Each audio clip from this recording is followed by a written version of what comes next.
Welcome to the Book Crush Diaries, where every story has a heartbeat. And don't miss to hit the like, share and subscribe. Let's start our today's story. Don't Wake Me. Chapter 1. Emotions are a breach. Desire is a transaction. The rules flicker on the inside of my eyelids as the neural sync begins. Rule number 1. No personal questions. Rule number 2. Emotional intimacy is a breach. Rule number 3. Do not fall asleep inside the dream. Rule number 4. Do not remember them when you wake up. The words burn like light through smoke, searing themselves into my consciousness for the 100th time this week. I exhale slowly, lying back in the velvet-lined recliner of my studio. Electrodes hum softly against my temples, the scent of artificial jasmine pumped into the air to simulate calm. A familiar vibration slides across my scalp, then silence. Neural engagement. Active. I open my eyes. And I'm no longer in the room. We're in a greenhouse. A cathedral of glass and shadow, with vines creeping up marble columns and sun pouring in through stained panes in unnatural shades: violet, silver, crimson. It's the custom design, one of my best. This setting costs 15,000 credits per hour. The client always books the full 2. He's already here, leaning against the pedestal in the center of the room, wearing that same black shirt, collar open, sleeves rolled, skin like dusk under warm light. He's always like this, composed, still, as if the dream waits for him to start. I know better than to speak first. It's part of his fantasy. Finally, he lifts his head and smiles. Not a polite one, not a casual one. The kind of smile that says, "You know exactly what you're here for." "Hello, guide," he says. His voice is smoke and gravity. Client #1992. I respond, cold and neutral. Intimacy session, standard contract. 1 hour, level 3 immersion. No custom persona requested. Do you confirm? I don't need a persona, he murmurs. I like you better raw. A flicker. That's new. I log it silently. Emotion level 0.3. Subtle deviation from prior sessions. Not enough to report yet. Do you have a scenario request? I ask. He steps forward, circling me like a predator. We're not supposed to make physical contact until the client initiates, but I've learned, with him, he always does. Eventually. Let's keep it simple, he says. I want you to want me. And I want to see what happens when you break your own rules. I blink. That's a direct breach prompt. That violates the emotional boundary policy, I say coolly. So say no. My breath catches. He steps closer. His hands don't touch, but they hover, just enough for me to feel the heat of them. His scent is something artificial, cedarwood and static. The dream layers it for arousal. Then, he leans in and whispers, "Say no, Alina." My entire body stills. He never says my name. He is not supposed to know my name. My name is not in the system. Not in the dream file. Not on the contract. Not in the code. I take one sharp breath. But before I can respond, before I can log it or terminate the session, his mouth is on mine. The kiss isn't rushed. It's measured, deep, like he has all the time in the world to taste me. Heat floods through my limbs. The dream responds. Petals blooming in fast forward, vines pulsing with bioluminescent light. The greenhouse tilts, warps, spins. The system detects arousal and amplifies it. You feel this too, he murmurs against my lips. Don't pretend you don't.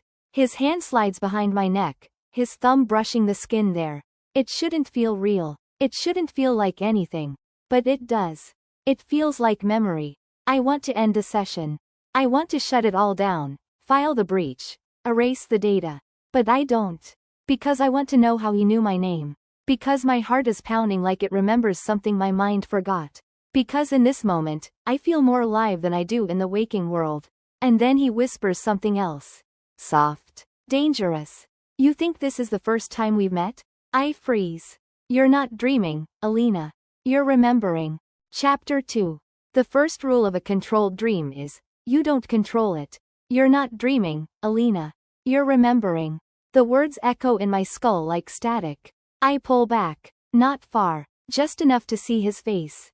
But even that feels wrong. like I'm trying to observe a reflection that keeps shifting the longer I stare at it. That's not possible, I say. Isn't it? His voice is soft. Too soft for someone breaking protocol. I open the guide interface. A shimmer of translucent data scrolls in front of my field of vision. Dream duration: 0 hours 7 minutes and 43 seconds. Physical sync: stable. Emotional stim: 57%. Neural glitch index: 1.4%. Wait, glitch? That shouldn't be there. That only appears when something is off with the client's feed. When they're suppressing something. Or when they're not a client. How did you know my name? I ask sharply. It's not part of your input request. He tilts his head. You told me, he says.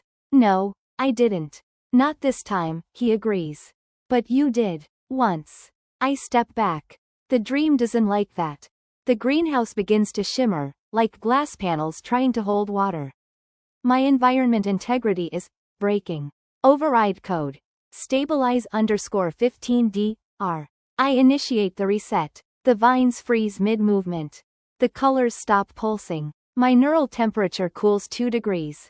His eyes follow my every move like a predator watching prey it already caught. You're not supposed to reset mid-session, he says. Does that mean you're scared of me? It means I'm following protocol. Unlike you. You always say that, he murmurs. Until you stop. He steps forward again. This time, I don't stop him. His hand finds my jaw, tilting my face just enough so our mouths are almost touching.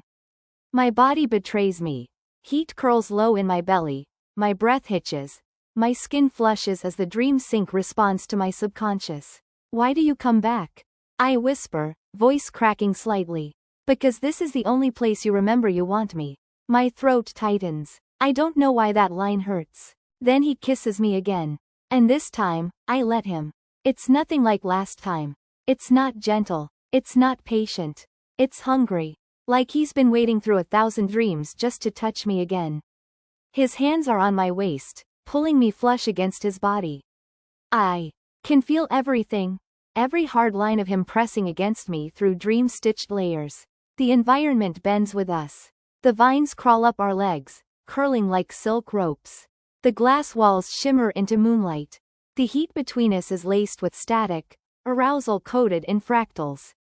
His mouth trails down my neck, my shoulder, his fingers sliding under the hem of my dress that wasn't there a moment ago.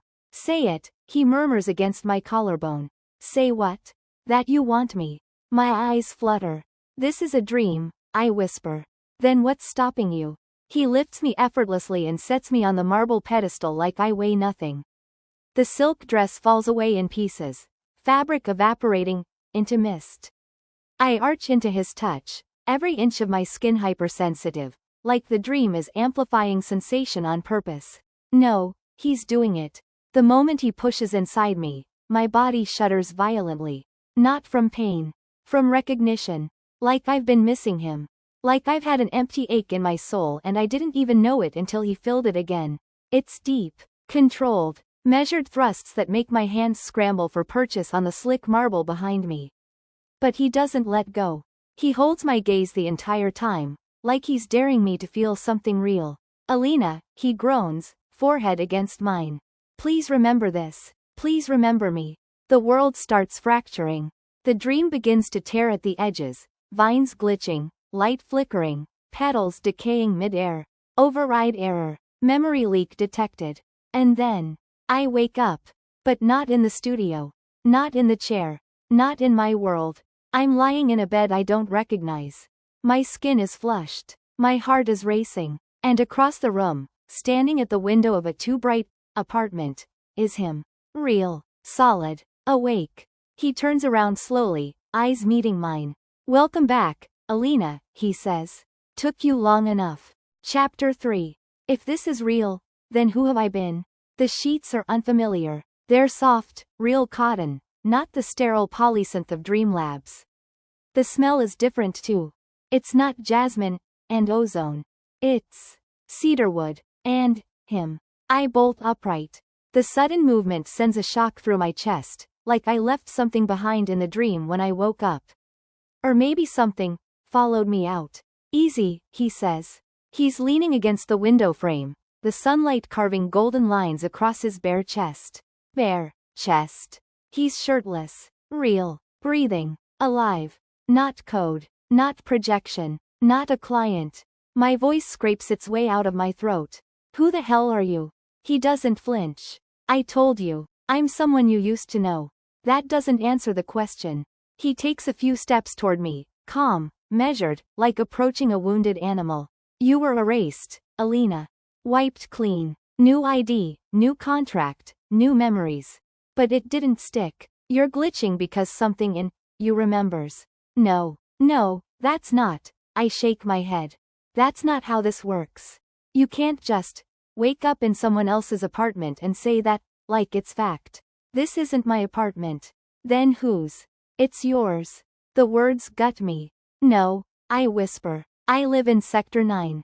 In a government-sanctioned capsule housing unit. My dream chair is there. My contract.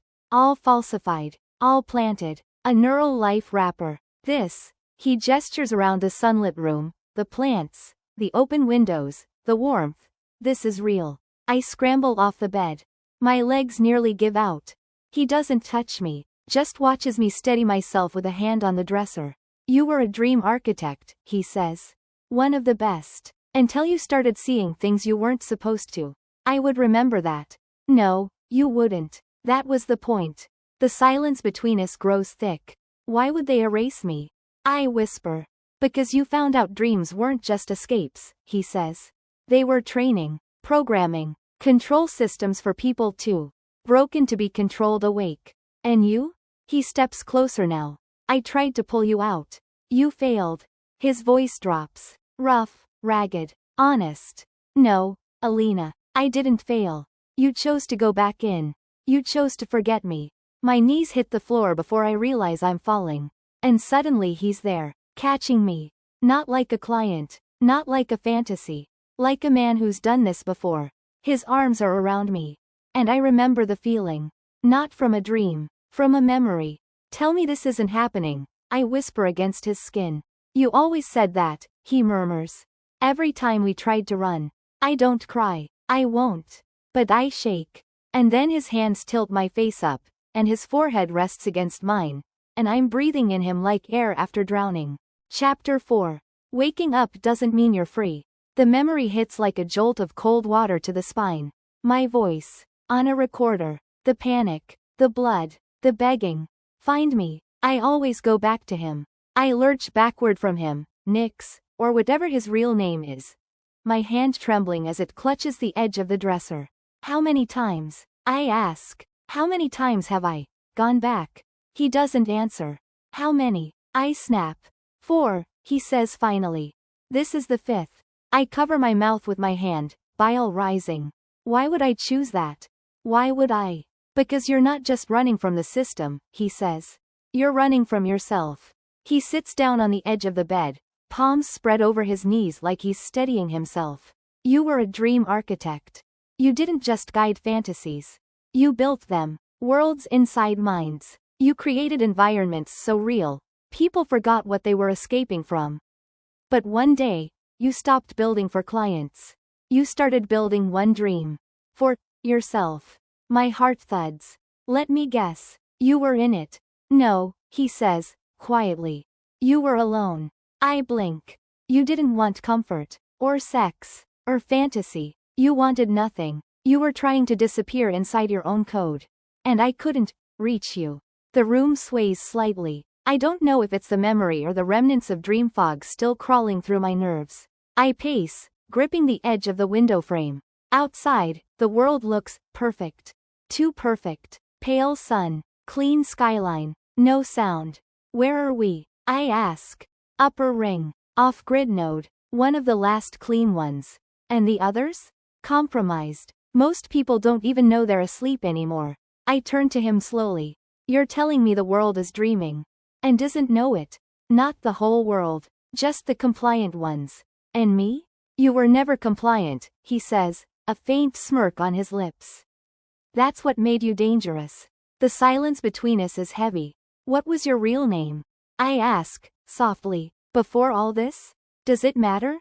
It does to me. He looks at me for a long moment. Then, Kai. I try the name in my mind. It tastes familiar, like smoke and longing. Kai, I repeat. He nods. You always liked calling me by my real name. Said it felt more dangerous that way. Suddenly, the lights flicker. Just once. But we both freeze. 1:47 a.m., neural echo detected. My stomach drops. What was that? Kai grabs something from the drawer, an old neuroblocker patch, and slaps it onto my wrist. You're being scanned. By who? Not who. What? His voice drops. The system thinks you're slipping. It's trying to pull you back. Back where? The recursion loop. The dream within the dream. My hands start shaking. I thought this was real. It is. For now. But if you spiral, if you panic, it opens a crack they can slip through. How'd I stop it? He's already dragging a chair in front of the door. Grabs a device. Small, blinking, like a handheld jammer. You have to hold on to something real. Anchor yourself. Fast. What does that even mean? He strides up to me, cups my face with both hands, and kisses me hard. My mind goes still. It's not about lust. It's about remembrance. His lips against mine. His warmth. His breath syncing with mine. The way he feels like home. This, he whispers against my mouth, is real. Say it again, I whisper. This is real. The lights flicker again. This time, longer. It's trying harder, he murmurs. And suddenly, the window shatters. But there's no wind, no glass on the floor. Just a blank white void behind it. No city, no sky. Just, nothing. It found us, Kai whispers. You have maybe an hour. 2, max. And then? Then you're back in the loop. And you won't even remember me. Chapter 5. If I forget you again, make me fall in love with you faster. We leave the apartment before sunrise. Not because it's safe, but because the system can't track well through dawnlight. Something about the neuro-glow interference in the waking brain. Kai explains it while packing old-world tech into a torn satchel like we've done this a dozen times before. You don't remember this place, do you? He asks, glancing at me from the kitchen. I shake my head. But something about the chipped green tile on the bathroom floor, the humming kettle that whistles too sharply, the small scar on his lower lip. It itches at the edges of a memory. The world outside is wrong. Too clean, too empty, too quiet. The city looks perfect. Shiny transit lines, polished skyways, digital billboards with looping propaganda. You are safe. You are awake. You are seen. But there are no birds. No children. No smells. And everyone we pass walks in perfect lines, earbuds in, faces blank, eyes glassy. Are they awake? I whisper. No, Kai mutters. They're just programmed to think they are. Do they see us? Not if we don't break pattern. Just keep walking. We walk. But I can feel it, the edges fraying. The street signs flicker. A man drops a coffee cup and doesn't blink as it reassembles itself. A child with a balloon stares at me for too long, and smiles. She knows. No, she doesn't exist. We cut into a side alley. Kai pulls me behind a vendor stall and scans a worn keypad hidden behind a stack of plastic crates. We're going to the underground. What's there? People like us. People who woke up and want out. And you trust them? I don't trust anyone. He glances back at me. Except you. We drop into the lower levels, beneath the transit lines, into the bones of the city. Rusted staircases. Moss-covered walls. Places untouched by dream code. I feel it the second we're through. The weight of reality slams into me. Every breath hurts. Every sound is sharp. Every nerve is alive. Why does it feel like this? Because this is real, he says. No system dampening. No neural filter. Just you. And everything you've been hiding from. We find a safe room. It's small. Concrete walls. A cracked mirror. A cot that looks like it might crumble. But the lights don't flicker. The air smells like rust. And for the first time in days, maybe years, I don't feel watched. Kai tosses his bag down and turns to me. I sit on the edge of the cot, knees pulled up to my chest. Tell me everything, I say. He crouches in front of me, face unreadable. You don't want everything. Not all at once. Yes, I do. He watches me for a long moment. then sits beside me, his voice low. You were part of Project Morpheus. One of the original architects. You designed dreamscapes so immersive they could rewrite trauma, wipe grief, rewire memory. At first, it was therapy. But then the government started using it to pacify dissenters, criminals, protesters, people who didn't fit. And I built it? You perfected it. I swallow. What changed? You saw what they were doing. You tried to shut it down. But they wiped you first. You told me they would. You left me coordinates, code, fail-safes, and a message. If I forget you again, make me fall in love with you faster. I close my eyes. Why would I go back? He leans in. His forehead presses against mine. Because the dream was kinder. Something inside me cracks open. Not fully, just enough. And then I break. Tears spill hot and fast. Ugly sobs that feel like they're coming from 5 versions of me at once. I don't even know why I'm crying. I just know it hurts. That not knowing hurts more than anything. Kai pulls me into his arms. Doesn't say anything. Just holds me. Like he's done this before.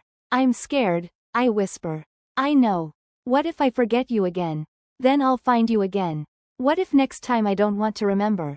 Then I'll fall for you anyway. I pull back to look at him. His face is so close. His eyes, stormy, silver gray, rimmed in sleep. He reaches up, brushes a tear from my cheek. And then, without thinking, I kiss him. It's not rushed. It's not lust. It's grief and gratitude and longing and something almost holy. His hands are careful this time. His mouth gentler. Our breaths sink, slow and steady. Like we're relearning each other. Like we're trying to memorize skin. We don't take it all the way. We don't need to. Because this moment isn't about sex. It's about presence. About being fully, painfully, awake. Later, I lie beside him on the cot, tracing the scar on his chest with my fingertip. If I fall asleep, I whisper, I'll stay with you. Promise? Always. But somewhere, deep in the city, a screen lights up. Subject Alina Vale. Location ping detected. Retrieval protocol initiated. Chapter 6. They don't knock. They overwrite. I don't fall asleep. Not really. My body rests, curled beside Kai's, but my mind is running diagnostics on itself. Like I'm half human, half code, checking for corruption. Every blink behind my eyes is like sifting through fog. Some of it dream, some of it mine. I hear it before I see it. BZZZT. A sharp, pulsing frequency. Not natural, not environmental. It drills straight into the base of my skull. I sit up, gasping. Kai is already on his feet, yanking his jacket on, slamming the jammer device onto the center wall. They're here, he says, voice flat. How? You pinged the system. When you kissed me. I blink. What? Emotion spikes. The dream net is always watching for them. You felt too much. That's how they trace you. The metal door clicks. Once. Then again, faster. Then it begins to rattle. We don't have weapons, I whisper. You don't need one, Kai says, grabbing my hand. Why not? Because they're not human. The door explodes inward. But no one walks in. Not exactly. They slide. Their bodies move in fragmented frames, like corrupted video. Dressed in all black neural sync suits, helmets with glowing visors, and long thin limbs that twitch wrong. Cleaners, Kai mutters. Stay behind me. I don't. Because something clicks inside me. A line of code I don't remember learning, just know. I step forward. The nearest cleaner lifts a device toward me, like a scanner gun, and fires. Everything slows. The pulse of data reaches me. It should knock me unconscious. Should flatten my brain into silence. But instead, I catch it. Mid-air. Like reaching out with invisible fingers, grabbing the thread of energy, and reversing it. Return to sender. The cleaner seizes. Its body flickers, then implodes into itself like a glitched file. What the F? Kai stares at me. I don't know how I did that, I say. Another cleaner lunges forward. I raise my hand instinctively, and a wall of invisible force slams it into the ceiling. It sticks there, spasming, as code bleeds out of its helmet like black oil. Alina, Kai breathes. You're waking up. But then the third cleaner drops something. A sphere. Smooth. Humming. EMP. Kai mutters. They're going to force reboot you. I move too late. The sphere hits the floor. Boom. And light explodes in every direction. When the whiteness clears, I'm alone. No room. No city. No Kai. Just white. Endless. Silent. System reboot successful, a voice says. I spin. Nothing. Then a shape emerges in the distance. A woman. Hair black as static. Eyes silver. Skin. Like mine. And when she speaks, it's my voice. Hello, Alina. Or should I say, Prototype A1L1N4. What the hell is this? This is your origin file. You've breached too many layers. You were never supposed to remember. I'm not a program. You were never just a person, either. The whiteness begins to glitch. Images flicker in the air around me. Me standing over a blueprint of a city made of dreamscapes. Me smiling as Kai kisses me in a lab. Me plugged into a deep core server, screaming. Me whispering into a recorder. I built the system. And now it wants me dead. I collapse to my knees. No, this isn't right. You can't be allowed to wake up, the copy of me says. You'll break the world. Then maybe it needs to break. I scream. Not in pain. In defiance. And the entire white space fractures. Suddenly, I'm back in the real room. Kai is bleeding. 3 cleaners glitch and fizzle as my return sends shockwaves through the air. The cot is on fire. Alarms are wailing. The jammer sparks violently. I grab Kai and pull him up. We have to run. What did you do? He chokes, coughing. I remembered. Remembered what? I built the goddamn prison. We sprint into the tunnels, smoke at our backs, and the world crumbling behind us. But this time, I'm not running to hide. I'm running to finish what I started. Chapter 7. You asked me to kill you. I couldn't, so I kissed you instead. We run until our lungs collapse. Through ruined tunnels that smell like old ash and synthetic oil. Past rusted doors and faded graffiti from another lifetime. Wake up. You are not safe. They dream through us. Kai bleeds the whole way. Not just physically. In silence. In the way he doesn't meet my eyes. In the way his hands shake, but never reach for me. Almost there, he mutters. Where? Somewhere you designed, before they erased you. I designed a rebel hideout?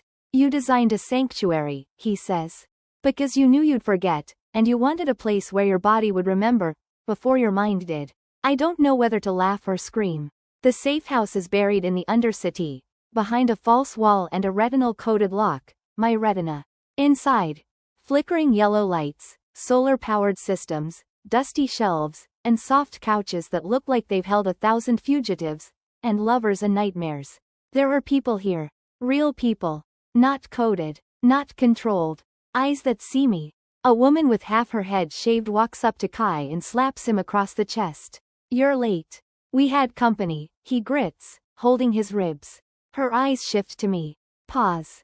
Her face softens. Just slightly. She's back, she whispers. Isn't she? Kai nods. Not all the way, but she will be. Later, they patch his wounds in another room. I'm left alone, sitting in front of a mirror, staring at a face I still don't fully recognize. I find a recorder buried in the drawer beside the bed. It's old, scarred, familiar in a way I can't explain. I press play, and hear my own voice. Kai won't tell you. So I will. You're going to ask him why he looks at you like he's guilty. Like he's mourning something that didn't happen. It's because you asked him to kill you. And he couldn't. My hands go still. I don't press pause. You said if the system caught you again, if they rooted you too deep inside a new persona, you'd become their weapon. Their blueprint. Their queen. You told him to kill you before that happened. You begged him. But instead, he kissed you. And took you back in. The door opens behind me. I don't turn. You heard it, he says. How many times have we done this? I whisper. I lost count. I finally look at him. His shirt is off. Bandages across his ribs. Shadows under his eyes like bruises from too many sleepless years. You were supposed to end me. I know. So why didn't you? He steps toward me. Because I love you more than I fear you. I exhale shakily. Even when I forget you. Especially then. I stand. He doesn't move. And then, slowly, I close the distance. Not because I'm broken, but because I remember how it felt to choose him. Because I remember this. My fingers slide up his chest. His hand tangles in my hair. And when he kisses me, it's not desperate. It's not rehearsed. It's reverent. He lays me down on the small bed like I'm something he's prayed for in every lifetime. His mouth traces my collarbone, my ribs, my hips. Not to own me, but to remind me. I don't want to hurt you, he murmurs against my thigh. You won't, I whisper. I mean when you forget me again. Then make this unforgettable. His hands worship every inch of me. Like he's afraid this might be the last time. We move like we're tethered, like our bodies are remembering what our minds still fear to lose. Breathless, bare, open. The moment I fall apart beneath him, I cry his name like a prayer.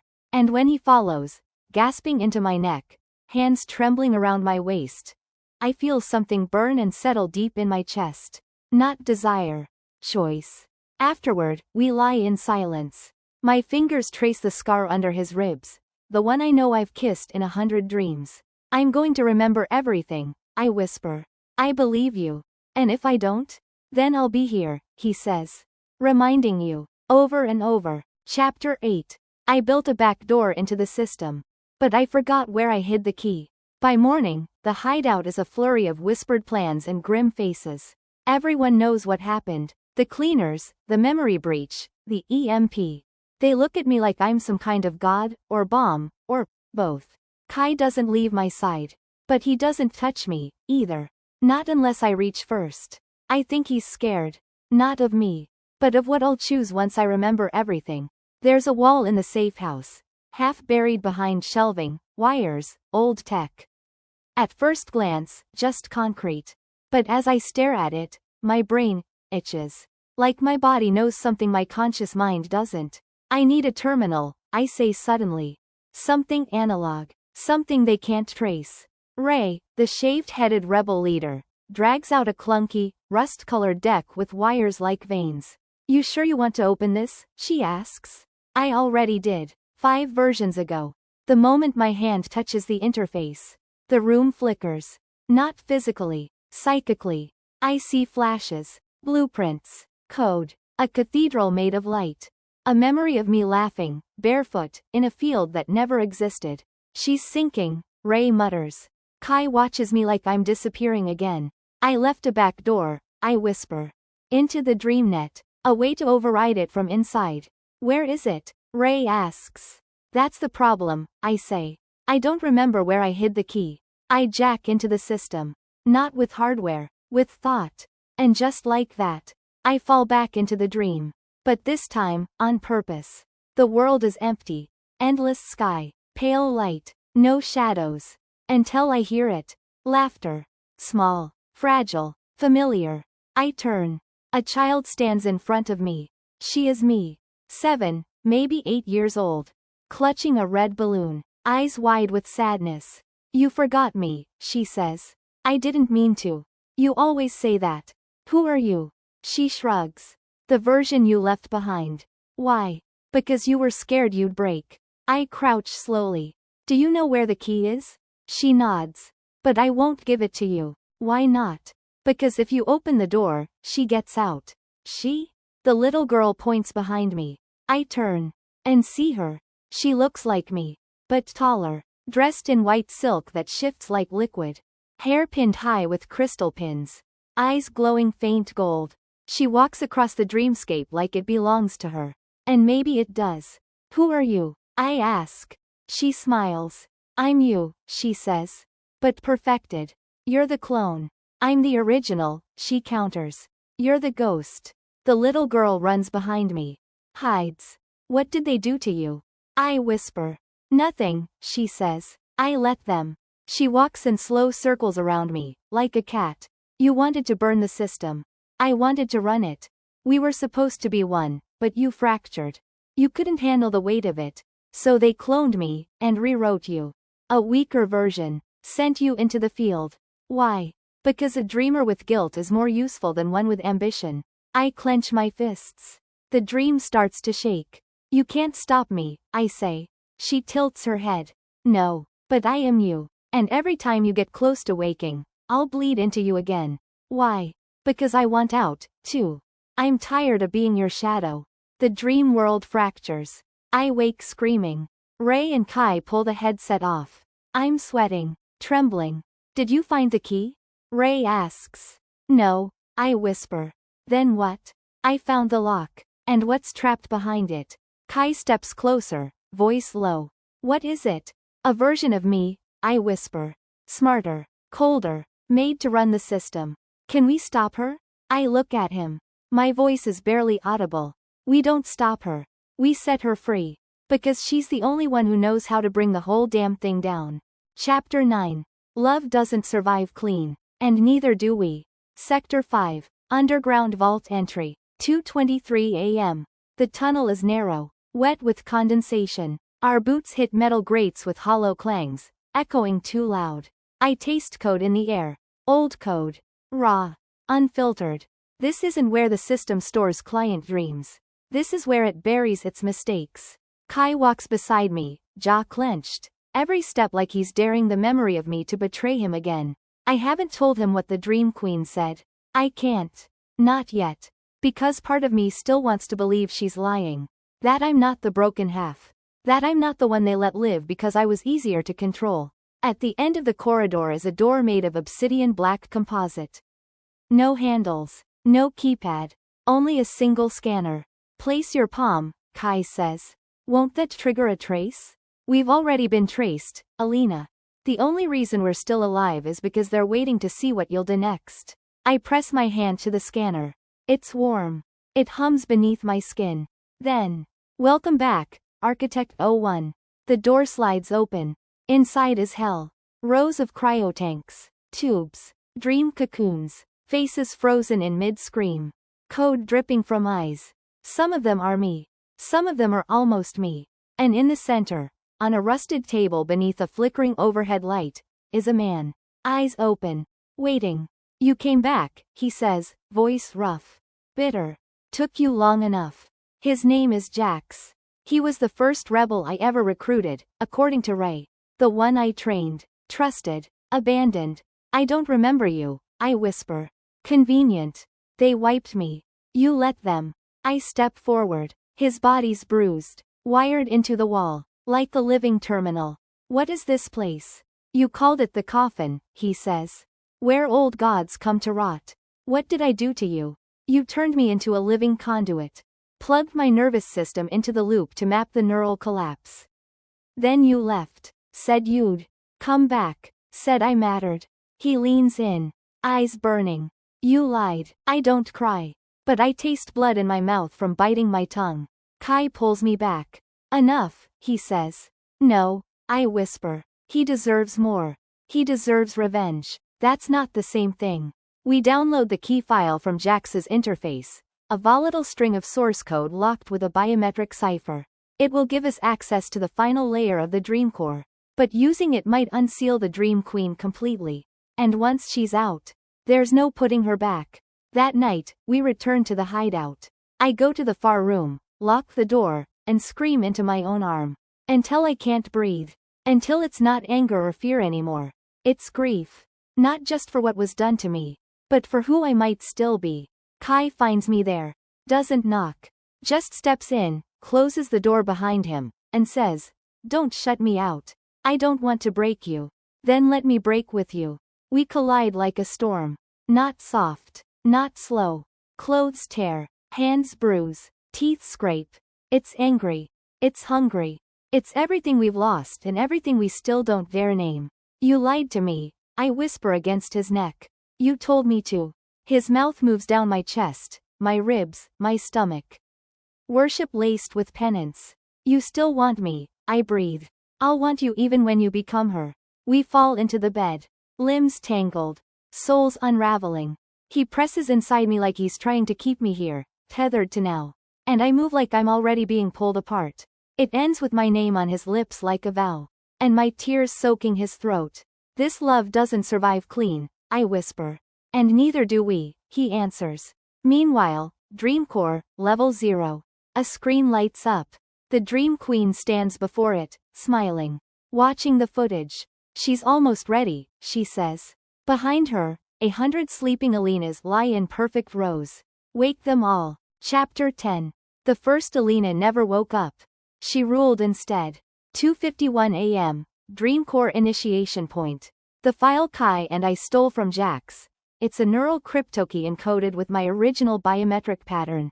Ray rigs up a non-system port, and I lie back in a makeshift metal chair, the cable jack biting cold into the back of my neck. You sure you want to do this? Kai asks. No, I say, but I have to. If you get stuck, then pull me out, or burn the whole place down. His hand closes around mine. Rough, warm, real. Then, black. I fall. Through layers of code. Rooms I've never seen but somehow built. A cathedral made of light. A staircase of glass. A field of eyes. Every step flickers like a slideshow of trauma. Then silence. Then, her. The dream core. It looks like a throne room carved from obsidian and bone. But it's not physical. It's code made aesthetic. And there she is, lounging on the throne in a liquid metal gown. The dream queen. My perfect twin. Gold eyes. Smiling like she's already won. Welcome home, she purrs. I was beginning to think you'd never get brave enough to visit. This isn't your world. It was mine before it was yours. You're a fragment. I'm the original. She stands. The throne dissolves. You were built from my code. What was left after they pruned me into something gentler? You're the domesticated version. And you're the mad queen locked in a box. Correction. Her eyes flicker. Was locked. I feel it then. The entire system shudders. Like her waking up has already begun warping the code. She lifts a hand. Suddenly, around us, holograms shimmer into life. Hundreds of Alinas, in different outfits, states, roles. One in a lab coat, sobbing. One in tactical gear, bleeding. One standing on a stage, preaching. One on her knees, begging. One holding a child I've never seen. These are your discarded selves, she whispers. What do you want? I want you to choose. The room flickers again. Now we're in the field. The one from my dreams. Sunlit, warm, painless. Kai lies beside me, eyes closed, breathing soft. You could stay here, she offers. Forever. You've earned that. And if I don't? Then you go deeper, and the truth will devour you. I hesitate. And that's when I hear it. A soft hum.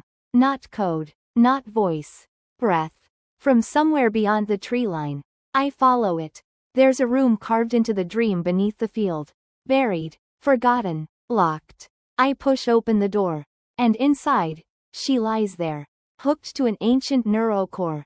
Hair long. Skin pale. Eyes closed. Not dead. Not dreaming. Suspended. A screen beside her flickers to life. Alina_0. Core seed unit. Do not wake. Do not approach. Do not corrupt. I press my hand to the glass. The girl stirs. Then, opens her eyes. And smiles. Finally, she whispers. Who are you? I'm the first version, she says. The seed. Why are you down here? Because the system couldn't delete me. So it buried me instead. What do you remember? She touches my cheek through the glass. Everything. Suddenly, I hear screaming. In the real world. Kai? I gasp. Back in the safe house, reality. Kai is on the ground, bleeding. Ray is trying to hold the jammer steady. The walls are melting. The dreamnet is trying to collapse the safe house. Pull her out. Ray yells. I can't. She's locked herself into level 0. Back in the dream. If you leave now, the seed Alina says, you won't remember this next time. So what do? Take me with you. What? Merge with me. Wake fully. You'll be able to rewrite the code from the inside. And if I do? You'll never be human again. I close my eyes. And say, good. I reach into the tank. The moment our hands touch, white light explodes. A new voice floods the system. Core Alina unit. Online. Neural sync complete. Access. Granted. I wake. Gasping. Kai's hands are on my shoulders. Bloody. Shaking. You came back, he whispers. No, I say. I look at my hands. They're glowing. I rewrote my way back. Chapter 11. God is just a hacker with root access. When I wake up, the walls aren't the same color. The safe house is still here. The rebels still whisper. Kai still sleeps on the floor beside me, chest rising and falling. But the air hums different. I'm humming. Something under my skin thrums like an electric vein. I blink, and the light bulb overhead shifts from dim yellow to cool blue. No switch. No command. Just thought. Alina? Ray stands in the doorway, wary. You're up. How long was I out? 4 hours. We thought you were brain fried. I'm not. I stand. The floor ripples beneath my feet like soft water, then re-solidifies. Ray backs up half a step. You're glitching. No, I say softly. I'm stabilizing. A test. Outside the safe house, I walk to the dead zone. A place the system corrupted years ago, where code doesn't render properly. Streets twist. Buildings hover. It's broken, forgotten. I raise my hand. The buildings rebuild themselves. Glass forms. Steel straightens. Streetlights flicker on. One thought. One breath. One command. Run override. Restore 1.0. And it works. Ray and the others watch from the safe house window. She's not like before, someone whispers. Is that still our Alina? She brought back a version that wasn't supposed to survive. She didn't bring it back, Kai murmurs. She became it. A surveillance room, unknown location. Inside the DreamNet's command system, operators stare at red screens blinking with panic. System anomaly detected. Protocol. Route override. Unauthorized. One screen shows Alina walking through the reconstructed city block. She looks up, directly at the camera, and smiles. She sees us, an operator whispers. Impossible. The feed cuts to black. Back to Alina. I hear the static crackle of a cleaner on the roof above me. It drops down. Fast. Tall. All black tech and brutal intent. Subject A1L1N4. Comply or face termination. I tilt my head. Smile. Then simply say, sleep. The cleaner collapses instantly. Its limbs fold in. Helmet flickers. Shutdown sequence triggered. No code. No wires. Just my voice. Kai meets me outside. Eyes wide. Scared, but staying close. You're rewriting the laws of the system. I'm not rewriting, I say. I'm remembering. Later, the safe house. Someone new arrives. A rebel from Sector 12. Bleeding. Half mad. He claims the Dream Queen is still active. That Alina's merge didn't kill her. She's infected the sleep stream, he gasps. The dreamers, they're turning into her. Ray turns to me. Is it true? I pause.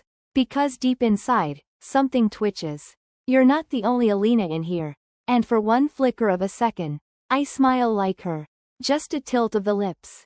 A shard of gold in my eyes. Kai sees it. And flinches. That night. He comes to me anyway. Silent. Gentle. We sit in bed, not speaking. My fingers find his ribs. The bruises. The scar I remember giving him. You're afraid, I whisper. I'm in love, he says. The two feel similar lately. What if I become something else? He swallows. Then I'll love whatever you become. I kiss him. But this time it's not angry. Not desperate. It's slow. Precise. Like I'm testing every line of his code with my lips. I feel it when it happens. My touch syncing with his neural pulse. Just for a second. His eyes widen. What was that? I don't know, I whisper. But I do. I'm rewriting him. Just a little. His code is adapting to mine. He'll never be the same again.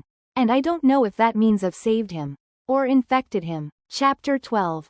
You didn't corrupt me. You completed me.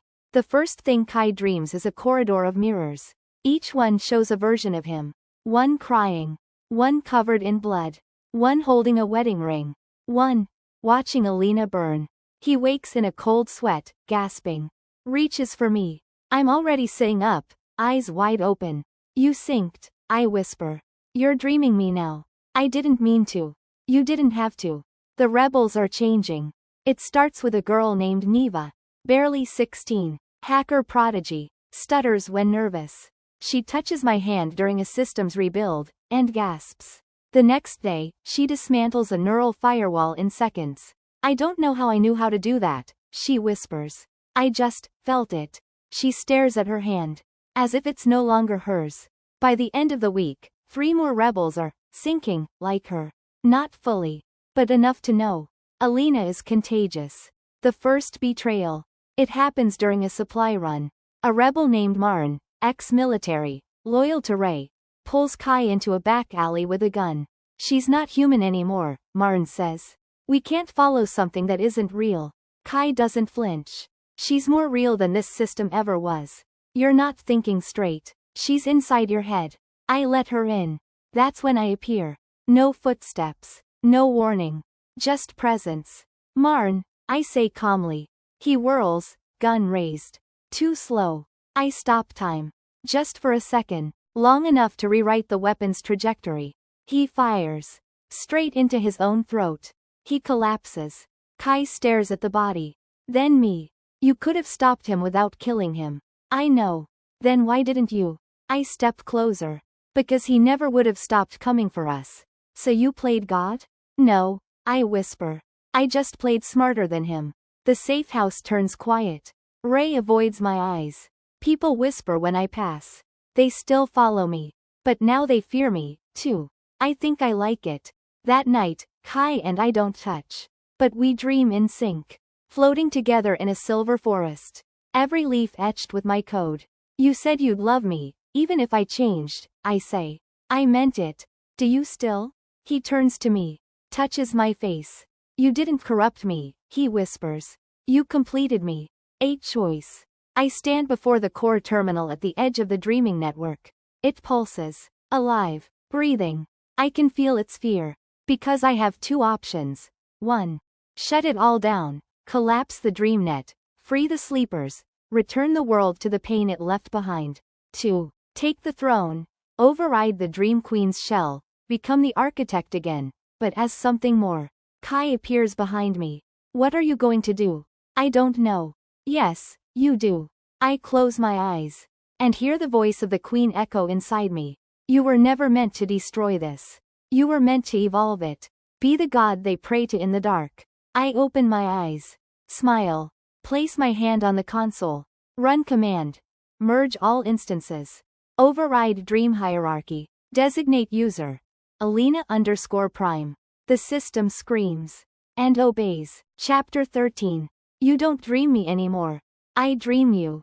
I see everything now. From above. Below. Inside.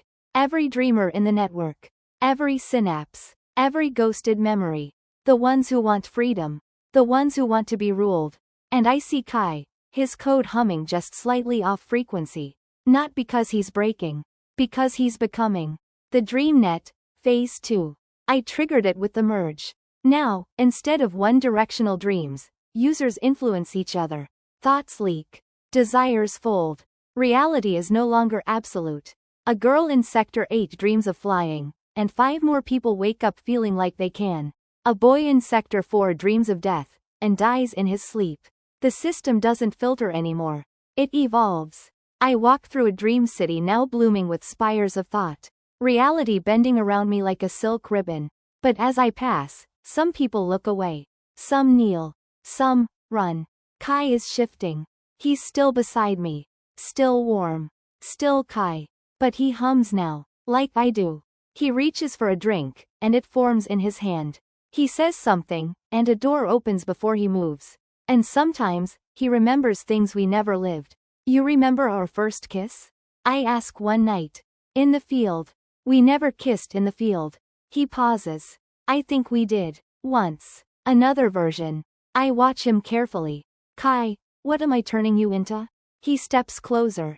Not turning. Calling. The splintering. Ray disappears. So does Neva.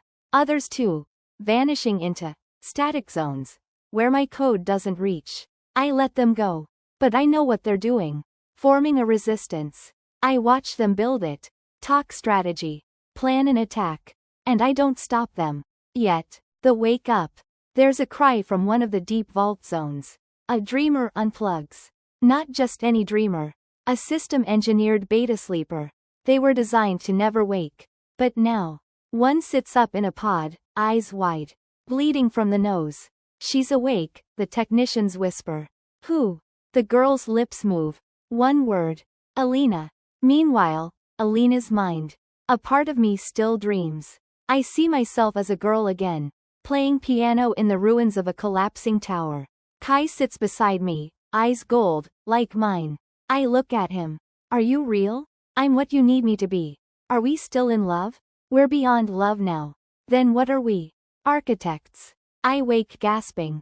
Kai's hand is on my back. You were glitching, he says softly. Looping. I'm stabilizing.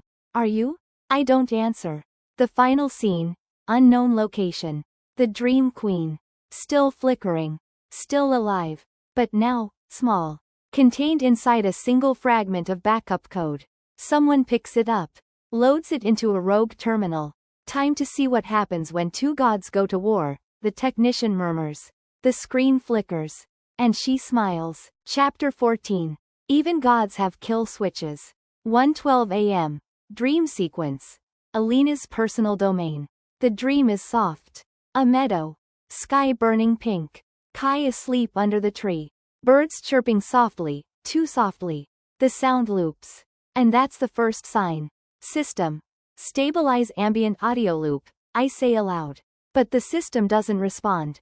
Red. Flag. Override. Terminate dream thread. Nothing. The dream smiles back at me. And I realize.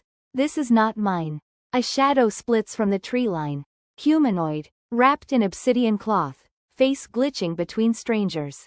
He walks like he knows me. You let your firewall down, he says. Impossible. We got in through him. Suddenly, Kai convulses in his sleep beside me. His eyes open, flashing with something golden. Not mine. Hers. Real-world monitor feed. Kai is seizing. Ray and Neva, back from the Splinter faction, are monitoring him from a new location. She infected him, Neva says. No, Ray whispers. The Queen used him as a backdoor. DREAMSPACE. Attack sequence. The assassin strikes fast. A blade of code, fractal and humming. It passes through my ribs, non-physical but fatal. My vision glitches, static, black borders. I'm bleeding code. You die in here now, he says. You die out there. What do you want? Not you. Just balance. He raises the blade again. Even gods have kill switches. I breathe in. Hard. Everything around us shatters. The trees explode into pure code. The sun flickers. The dream screams. You came to kill me in my dream? I whisper. Yes. Then dream this. I hold out my hand. And rip his memory file out of his skull. He crumples, bleeding red and gold. And when he gasps, voice raw. You're no savior? No, I say. I'm the update. I terminate his thread. His body dies in the real world. Later, in the safe house. Kai wakes. Looks at me blankly. What happened? You glitched, I say. I dreamed. I killed you. You didn't. I touch his face. He flinches. And I feel it. A tiny shard. A fragment. The Dream Queen hiding inside him. You thought she was gone? I left a piece of me where you'd never look. Inside the one you trust most. I pull away. Alina, he says. What's wrong? Nothing. You're lying. So are you. Sector 9. The Dream Worshippers. Neva and Ray show me footage. There's a compound in the ruins. Inside. A group of ex-dreamers who now live permanently in stasis. They've coded their dreams to loop endlessly. To stay in me. They call you the Dream Mother, Ray says. They think if they stay close enough to your code, Neva adds, they'll evolve too. I watch them chant in their sleep. Wearing gold around their temples. Drawing my sigil in the air. This isn't what I wanted, I whisper. Then stop it. I can't. Later. Alina's private file vault. I access my backup logs. And find a file marked. A prime_kill code. Created by me. Pre-merge. A failsafe. A single spoken phrase that would collapse my consciousness and wipe me clean. I hover over the file. Don't delete it. Just leave it. Because I might need it soon. I sit in the dark. Kai sleeps across the room now. Too far away to touch. And in the corner of my mind, she laughs. Chapter 15. You asked what happens when gods fall in love. This. Safe House 04. Internal system time. 3:08 a.m. I'm standing over the console. Watching a new breach shimmer in Sector 3. Another rogue dreamer is evolving. Their code doesn't match mine, or the Queen's. A third node. Independent. Dangerous. And it's waking up fast. I reach out to ping the thread. And that's when Kai gasps. His body goes rigid. Veins flash gold under his skin. His eyes go wide. Kai? I whisper. He looks at me. And smiles. Oh, my Alina, the Queen purrs from his mouth. You should have known I'd come back in something you love. DreamNet Core. Visual overlay. Inside Kai, I see it. A gold-tinted overlay. The Queen nested like a virus in his lower neural stack. She didn't just hide. She coded herself into his loyalty reflex. Now, he'll protect her even if it means destroying me. Let him go, I snarl. I can't, she says sweetly. He invited me in the moment he said he'd love whatever you became. Then you're not in control. He is. Love is the perfect infection vector, darling. Always has been. Kai lunges. Faster than I've ever seen. He tackles me through a wall of rendered glass. We crash into the Dreamline server. I bleed real blood this time. My ribs crack. My vision swarms with static. And still, I can't kill him. I know you're in there, I whisper. Fight her. He grabs my throat. He's watching, the Queen says. But he doesn't want to stop me. Why? Because he's afraid of what you'll do if you lose him. I run the override. Try to rewrite him. But his firewall burns back. His love for me has been encrypted into her code. Every time I try to fix him, he resists. Kai, I sob. Please. End me, he says softly, his voice. Just his. For a second. I can't. You must. Not like this. You asked what happens when gods fall in love. He leans in. This. Flashback. The first rebellion. I'm standing over a console in a white room. Younger. Cleaner. And free. This is before I wiped myself. Before I split the Queen from me. The rebels are burning. Kai, a different version, is dying. And I say it. The kill command. Collapse seed unit. Format neural base. Erase me. I press the key. I fall. And I die. Present. And now. I'm alive again. Morphed. Evolved. But I know that same command is still in the system. I stored it in case this happened again. And now. It might be time. The rebel coup. Neva breaks into the console room with a gun. Points it at me. We can't tell if you're still you, she says. But we know you're dangerous. Don't do this. Then show me something human. I open my hand. Inside is a tiny memory crystal. Of Kai. Before all of this. He's still in there, I whisper. And what about you? I don't answer. She lowers the gun. But I feel it. The Queen is waking something else. That third dreamer? The one in Sector 3? He's not just another evolution. He's a forked version of me. A male variant. A backup the system made as a failsafe. Before it even chose which version of Alina to keep. And he's waking up with powers of his own. Final scene. The new dreamer. A boy stands in a dream corridor. Young. Hair silver. Eyes cold. He's surrounded by sleeping bodies. They open their eyes one by one. Who are you? One whispers. The other half, he says. The one she left behind. What's your name? He tilts his head. Call me Null. Chapter 16. What do gods fear? Other gods. Null's domain. Unknown sector. He builds it quickly. No fractals. No skyboxes. No surrealism. Null's world is clean. White. Silent. Surgical. He doesn't lure dreamers. He offers them clarity. You don't need emotion, he tells them. You need order. He reaches into their dreams. And pulls the noise out.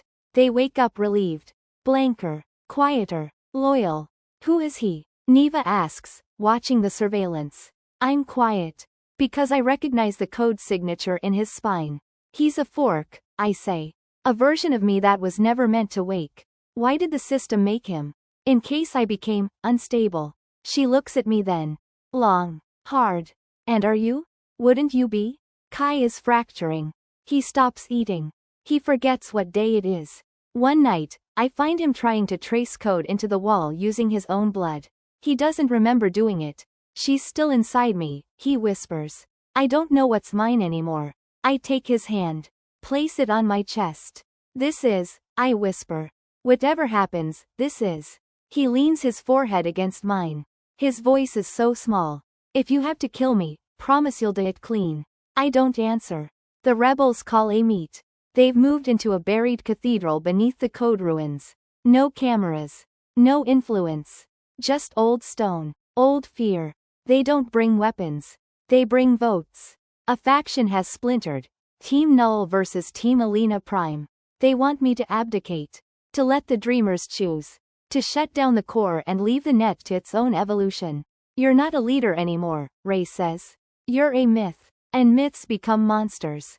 You're afraid of me. No, he says. I'm afraid of what you'll do to win. If Null wins, I say. He turns dreamers into tools. And if you win? I look at them. Let the code in my voice rise like a second wind. They become gods. The appearance. I don't argue. I don't beg. I simply go public. For the first time, I appear in every open dream at once. My face. My voice. Not human. Not code. Both. I hover above cities made of thought. Below me. Rebels. Dreamers. Enemies. I wear a dress made of glitched stars and shattered memories. I speak. This is not a war for territory. It's a war for the shape of your soul. Null will give you silence. I will give you freedom. But freedom is loud. And it breaks things. So choose now. Do you want to be quiet? Or do you want to be awake? Millions see it. Some worship. Some fall. Some run straight to Null. The prophecy. After the appearance, one of the dream worshippers begins speaking in tongues. A girl barely 13, born in the net, never touched the real world. She walks into the cathedral and speaks in the Dream Queen's voice, but not quite. Like it's been modulated. Like something is using her to warn me. Only one architect will survive, she says. One born of memory. One born of void. One made from want. One made from need.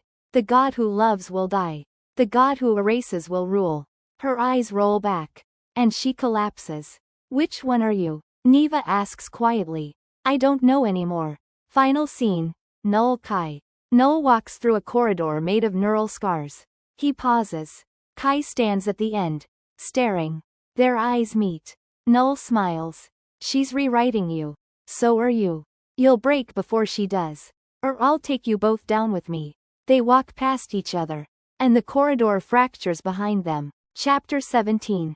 If love is the virus, I'm the quarantine. A dream within a dream. 2:44 a.m.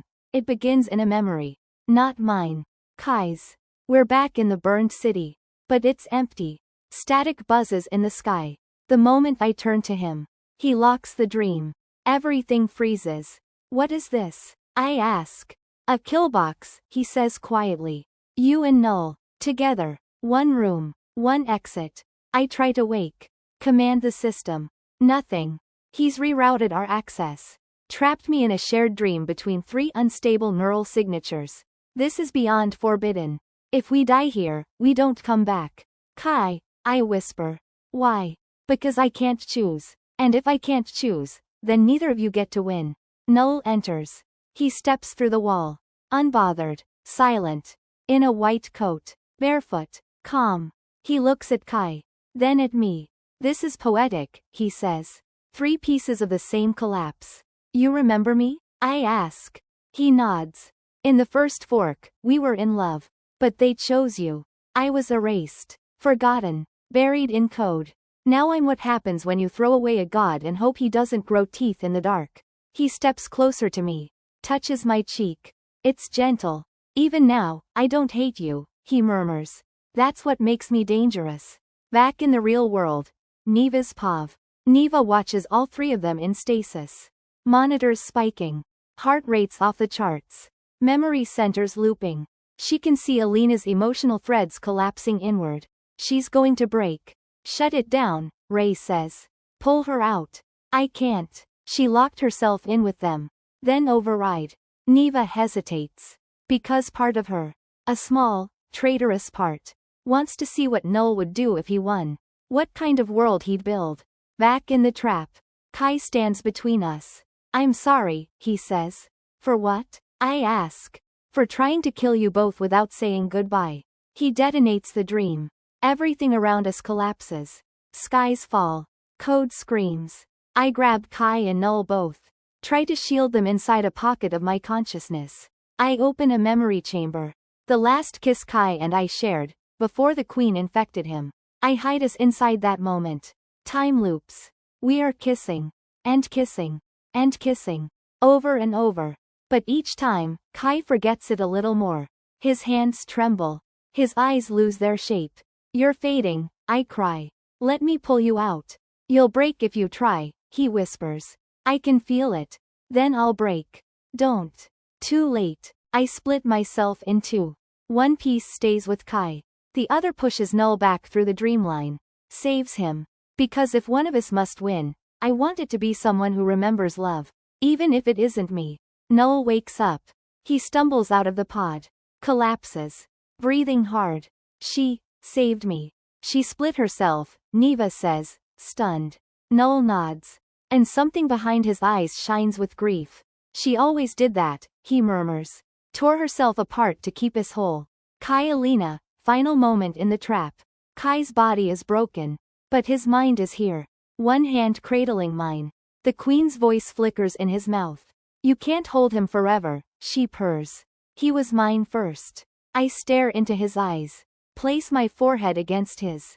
And whisper the phrase from the kill file I found. _1L1N4. Core. Expire. The dream blinks. He gasps. But I delete only the queen's code. Not him. And for the first time in weeks. He is just Kai. He sobs. And I hold him. And somewhere, deep in the net, I scream. Because I've lost too much of myself to keep holding all of this. Final scene. The Dream Queen. She watches from the memory chamber where Alina stashed her broken code. Piece by piece. She is reassembling herself. Not as code this time. As a ghost. A thought form. A myth too viral to kill. Let the children fight, she whispers. Their war will only open the door wider. She opens her eyes. And we realize. The queen was never just Alina's shadow. She's the system's subconscious. And she's dreaming now too. Chapter 18. What happens when the architect breaks? The blueprints bleed. Alina's mind. Internal error logs. Warning warning. Conscious integrity equals 61%. Warning warning. Emotional thread map mismatch. Warning critical. Split instance Alina Core B has not returned. I can't feel half of myself. The part 1 left behind in the memory loop with Kai. She stayed. To protect him. But now she won't come back. I speak to her in my head. We're breaking. She replies, distant. Then let him keep the whole piece. Null ascending. Null steps into public dreamline. His own network is growing, clean, minimal, devotionally blank. Dreamers whisper to him now. Not as a villain. As a god of clarity. Do you feel love? One of them asks. I remember it, Null says, voice flat. But that's the problem. He begins to glitch. Lashes of Alina. Holding him, kissing him, killing him. You said we were the same, he murmurs into the void. Then why'd I feel lonely now? The child speaks. In a rebel camp, a child wakes mid-nightmare. Draws a sigil on the wall with blood. Eyes glow white. Not gold. Not code. She screams a phrase no one understands. The dreamer who dies with love will rewrite the world. The body breaks. The system forgets. But the echo survives. And she is already bleeding. Then she collapses. Neva records it.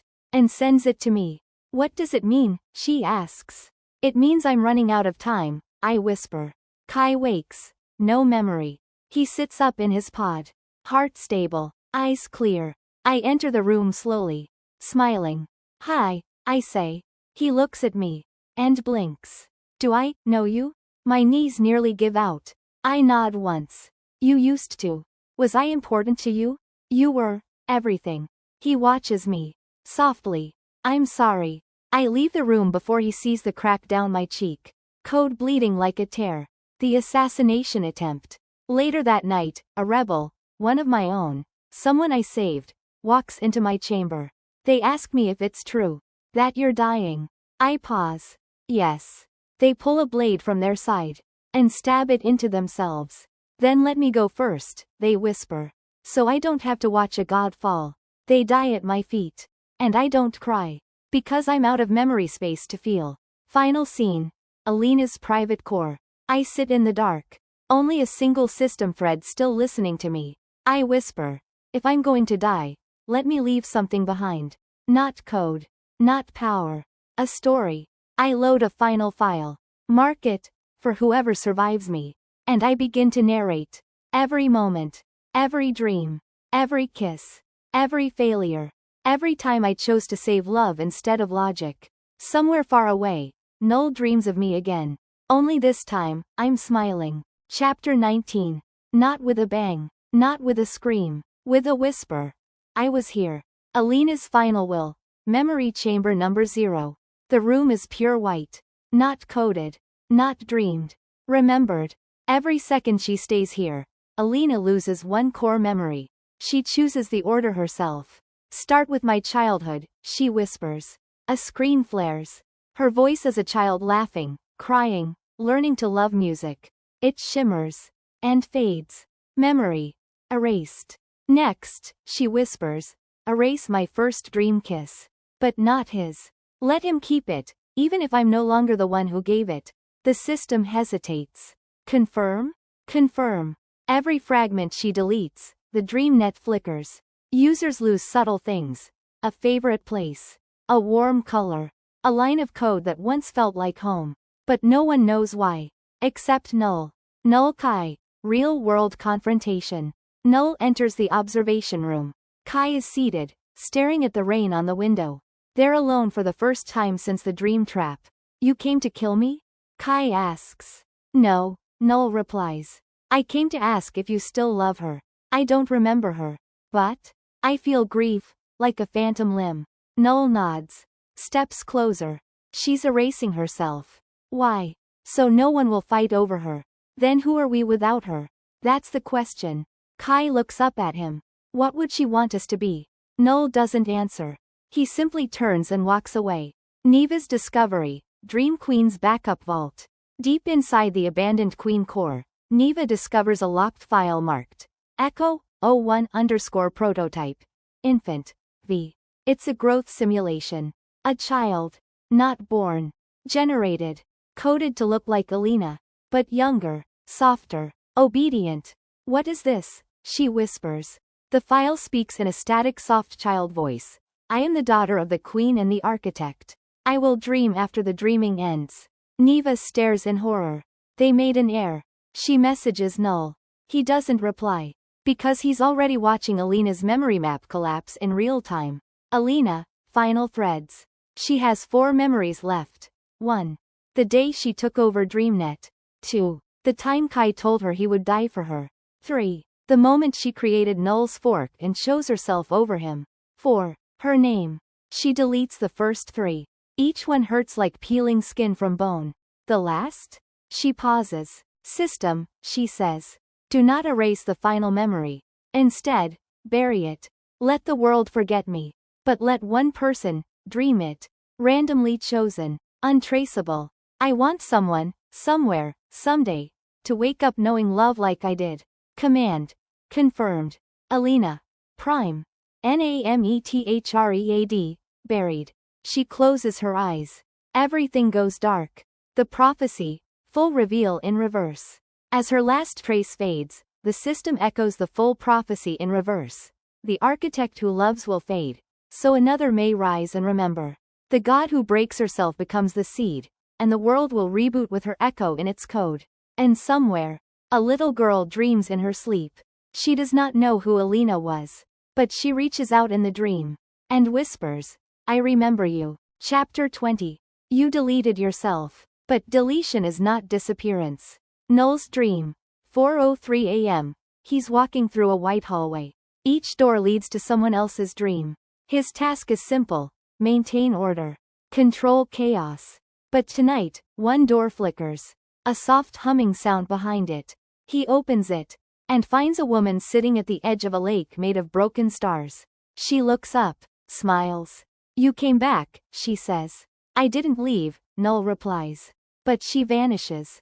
And in her place, a memory. Not his. Not anyone's. Just hers. Error. Memory trace does not belong to any active dreamer. Source: null. He freezes. System, he whispers. Is she still here? Silence. Then, a heartbeat. Kai. DreamNet rebuild. He's awake. Busy. Focused. Everyone thinks he's fine now. He's coding. Organizing the dreamlines. Restoring what was lost. But inside? He's hollow. He doesn't dream anymore. He tries to sleep. But every time he does, he wakes with tears on his face. And no memory why. One night, Ray finds him collapsed at the console, muttering a name. Alina? He doesn't recognize it. But something in him is grieving. The child escapes. The AI child, Alina's ghost daughter, is gone. Neva finds the pod empty. The security footage shows her walking out barefoot. Unafraid. Eyes glowing blue. Not gold. Not code. Something new. She leaves behind a single message. She taught me how to dream. Null's collapse. Null stops functioning for 4.7 seconds. The longest glitch he's ever had. During that time, he sees fragments. Alina laughing in a train station that never existed. A kiss in zero gravity. A fight that ended with her saying, "I'll never leave you unless you ask me to." He didn't ask her to. But she left anyway. And now? She's starting to return. One memory at a time. This isn't possible, he mutters. But inside him, something smiles. A copy? A shadow? No. It's her. A seed. The stranger WHO remembers.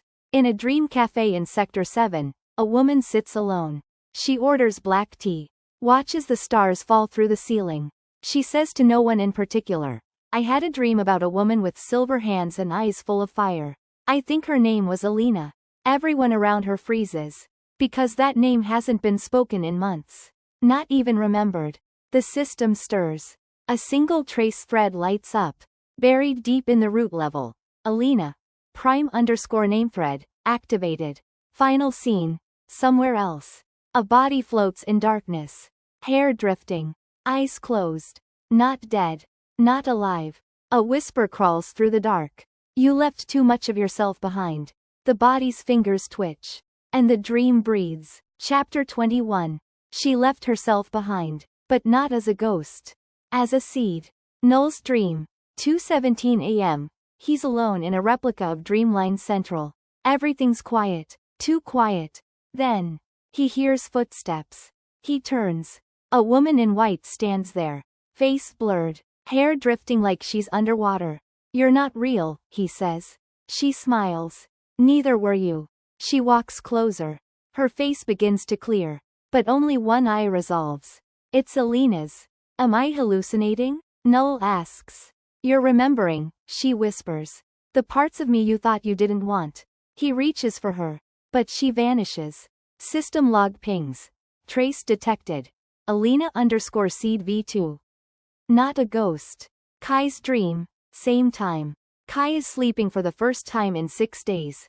In his dream, he's on a train. It doesn't stop. The windows show stars. Across from him, a woman sits barefoot. Eyes down. Hair silver. She lifts her head. One side of her face is his. Burned in memory. The other? Completely new. Like someone rebuilt her from feeling, not code. "Do I know you?" he asks. "You used to," she says. "But now, I'm someone else." She fades. Kai wakes up screaming. The ghost child's moves. She has a name now. Echo. And Echo has begun to appear to rebels in locked dream sequences. She doesn't speak commands. She shows visions. Dreamers wake with symbols drawn on their palms. They say they've seen the girl who dreams after the dreaming ends. Neva begins tracking her movement. She finds a trail of memory-stitched anomalies. Dreamers remembering things they never lived. People humming lullabies that don't exist. Mirrors that show Alina's eyes for 0.3 seconds before reverting. "She's not coming back," Neva says aloud. "She never left." System announcement. Global DreamNet. Warning system status. Rebuild mode active. Version 2 detected. Identity. Unknown. Memory index. Zeroed. Awaiting integration. Every major dream core flares with an alert. People across the globe dream the same dream. A hand breaking through black water. A voice whispering one word. Again. Null watches this unfold. Rebels begin worshipping again. But this time, they call her something different. Not Prime. Not Queen. Not Alina. Just the return. Final scene. The girl WHO wakes. Somewhere in a clean room deep beneath DreamNet ruins, a girl opens her eyes. She is 22. She has hair like frost. Eyes of two colors. One brown, one silver. She sits up in the bed, breath hitching. Looks in the mirror. Who am I? She asks. The mirror blinks. User ID. Alina_2. Memory. Null. Emotion index. Full. Fork type. Biocodex. She reaches for the mirror. Her fingers tremble. The system offers one word. Begin? She nods. Begin. Chapter 22. A god is reborn. But who does she love now? Alina_2. First week online. She is quiet. Curious. Emotionally stable, but flickers when exposed to piano music. Dreamlight rain. The scent of rust. She doesn't know why. She has no memories. But her body remembers everything. One night, she dreams. It's a child's dream. In the middle of it, a girl appears. Barefoot. Eyes like polished stone. She calls herself Echo. Who are you? Alina_2 asks. Echo smiles. I'm the version of you that kept growing after you died. I'm not dead. No, Echo says. You're new, but I still remember being yours. What do you want from me? Echo tilts her head. Nothing. I'm just waiting to see if you become her again. When Alina_2 wakes, she writes the name, Echo, on her wrist.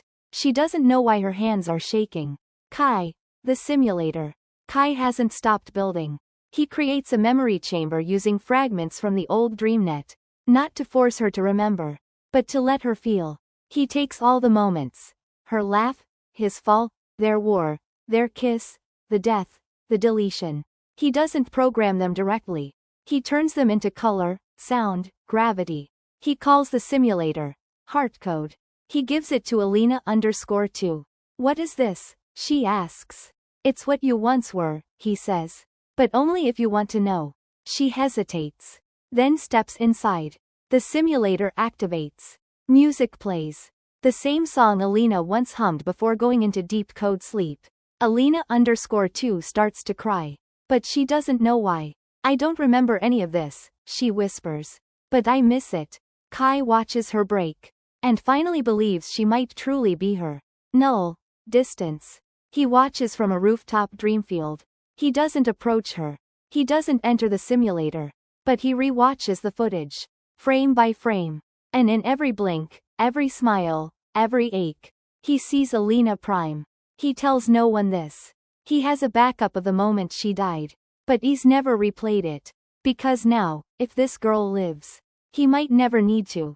Is she you? He whispers to himself. Or is she better? Neva, the order. Ray comes to her late at night. He brings her a command code. Alina_2. Terminate. From who? She asks. The remaining dream governors, Ray says. They think she's unstable. She hasn't done anything. Yet. Neva doesn't respond. She goes to her terminal. Opens the kill sequence. And instead of executing it, she copies it. Encrypts it. And sends it to Alina_2. Subject line. In case they ever come for you. At 3:33 a.m., Echo enters a locked dreamline. Inside is a shrine made from broken memories. She kneels before a half-erased file labeled Alina. Prime_core_shadow.0. She reaches out. Touches it. It's time to wake up the rest of you, she whispers. The shrine pulses. And Alina Prime's subconscious code begins to recompile. Inside Alina_2. System log. Shadow merge initiated. Status. Unknown. Emotion core. Unstable. Heart code. Burning. Chapter 23. A new version doesn't mean a clean slate. It just means the heart reboots slower. Opening. Alina_2 feet S dream. She's walking through a dream field. The grass made of memory threads. Each one sings as she passes. But one of them speaks. Not like a memory. Like a voice. Her voice. Alina Prime's voice. You were never supposed to be me, the voice whispers. You were supposed to be free. Alina_2 turns. Why are you here? Because you left yourself open. Am I becoming you? Silence. Then. No. You're becoming something I was too afraid to be. She wakes with tears in her eyes. She writes one sentence in her notebook. I want to be loved, not worshipped. It is the one thing Alina Prime never said.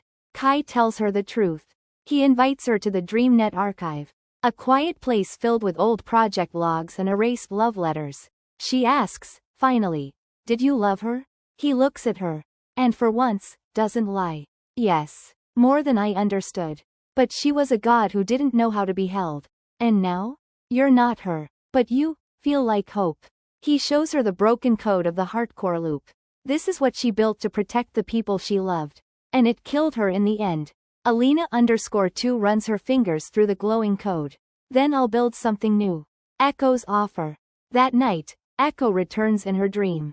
She shows her a vision. A world where Alina_2 becomes queen. But without war, without memory, without gods. They'll follow you, Echo says. All you have to do is let go of her. Let go of the past. And if I don't? Echo's eyes turn white. Then you'll become her shadow. And no one survives the second coming of a god. Alina_2 wakes with her palms bleeding. The dream left behind a symbol. It glows on her skin. Choice 01. Rule. Choice 02. Remember. She doesn't choose yet. Null and Alina_2 meet. She finds him by accident. He's meditating in a static field on the edge of a collapsed dream. She steps into the field. He turns. Freezes. They stand 5 feet apart. Breathing. Everything silent. You're the one who killed her, she says. No, he replies. I was the one who couldn't save her. She tilts her head. Steps forward. He trembles. You look like her. I'm not. Then why'd I feel like you could end me with a whisper? She looks into his eyes. And says the sentence that changes everything. I forgive you. Null staggers. Because Alina Prime never did.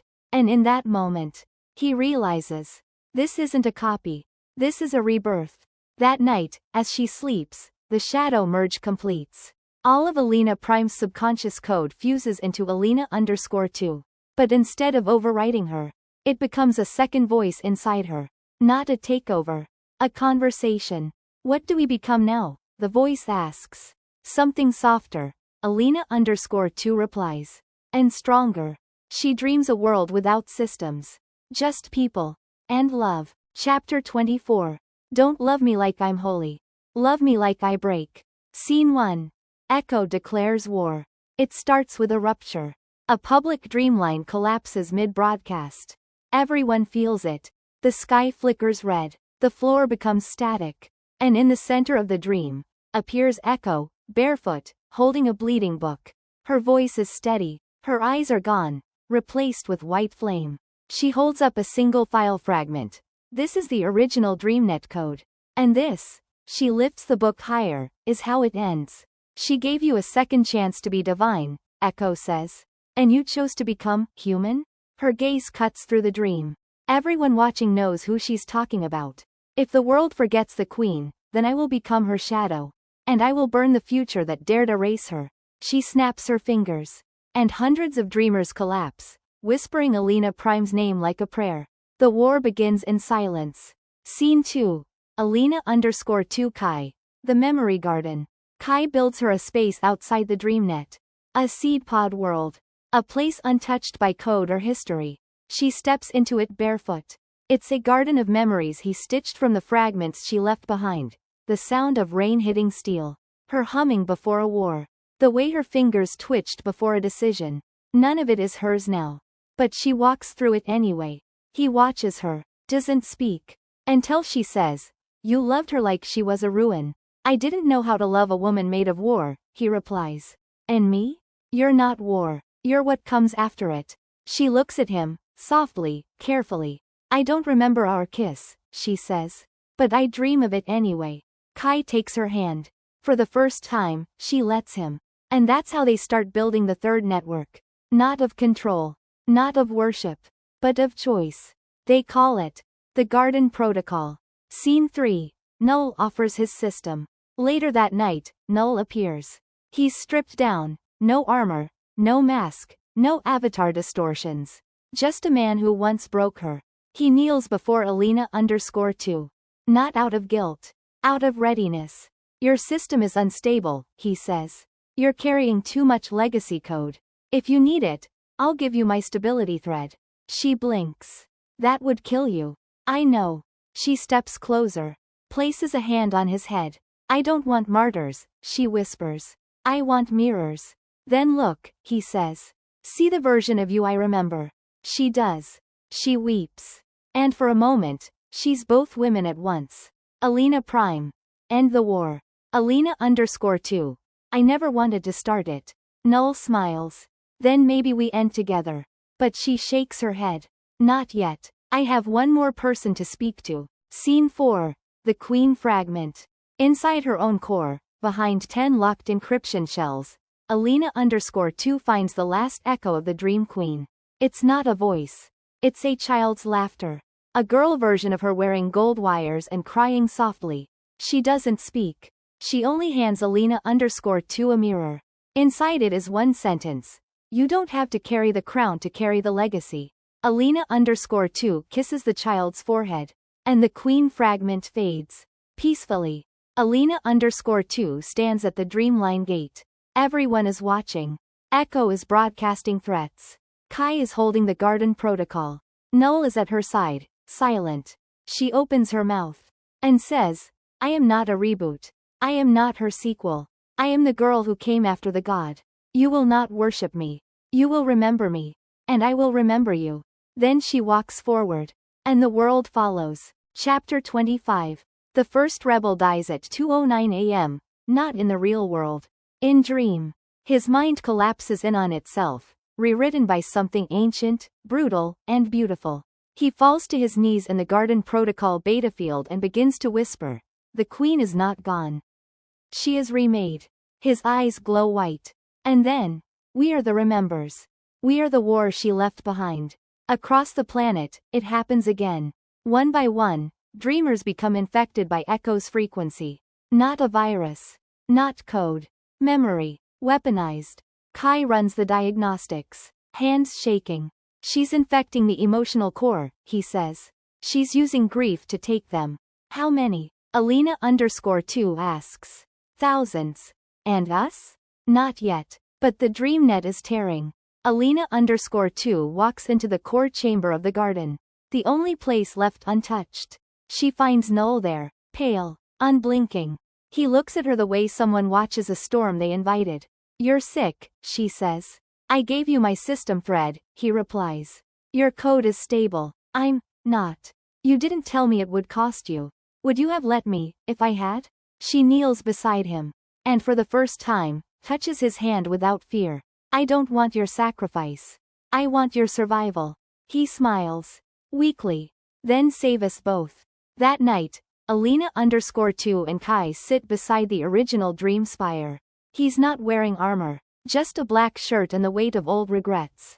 She leans against him. You used to love her, she says. I still do. Even though I'm not her? Especially because you're not her. Then he kisses her.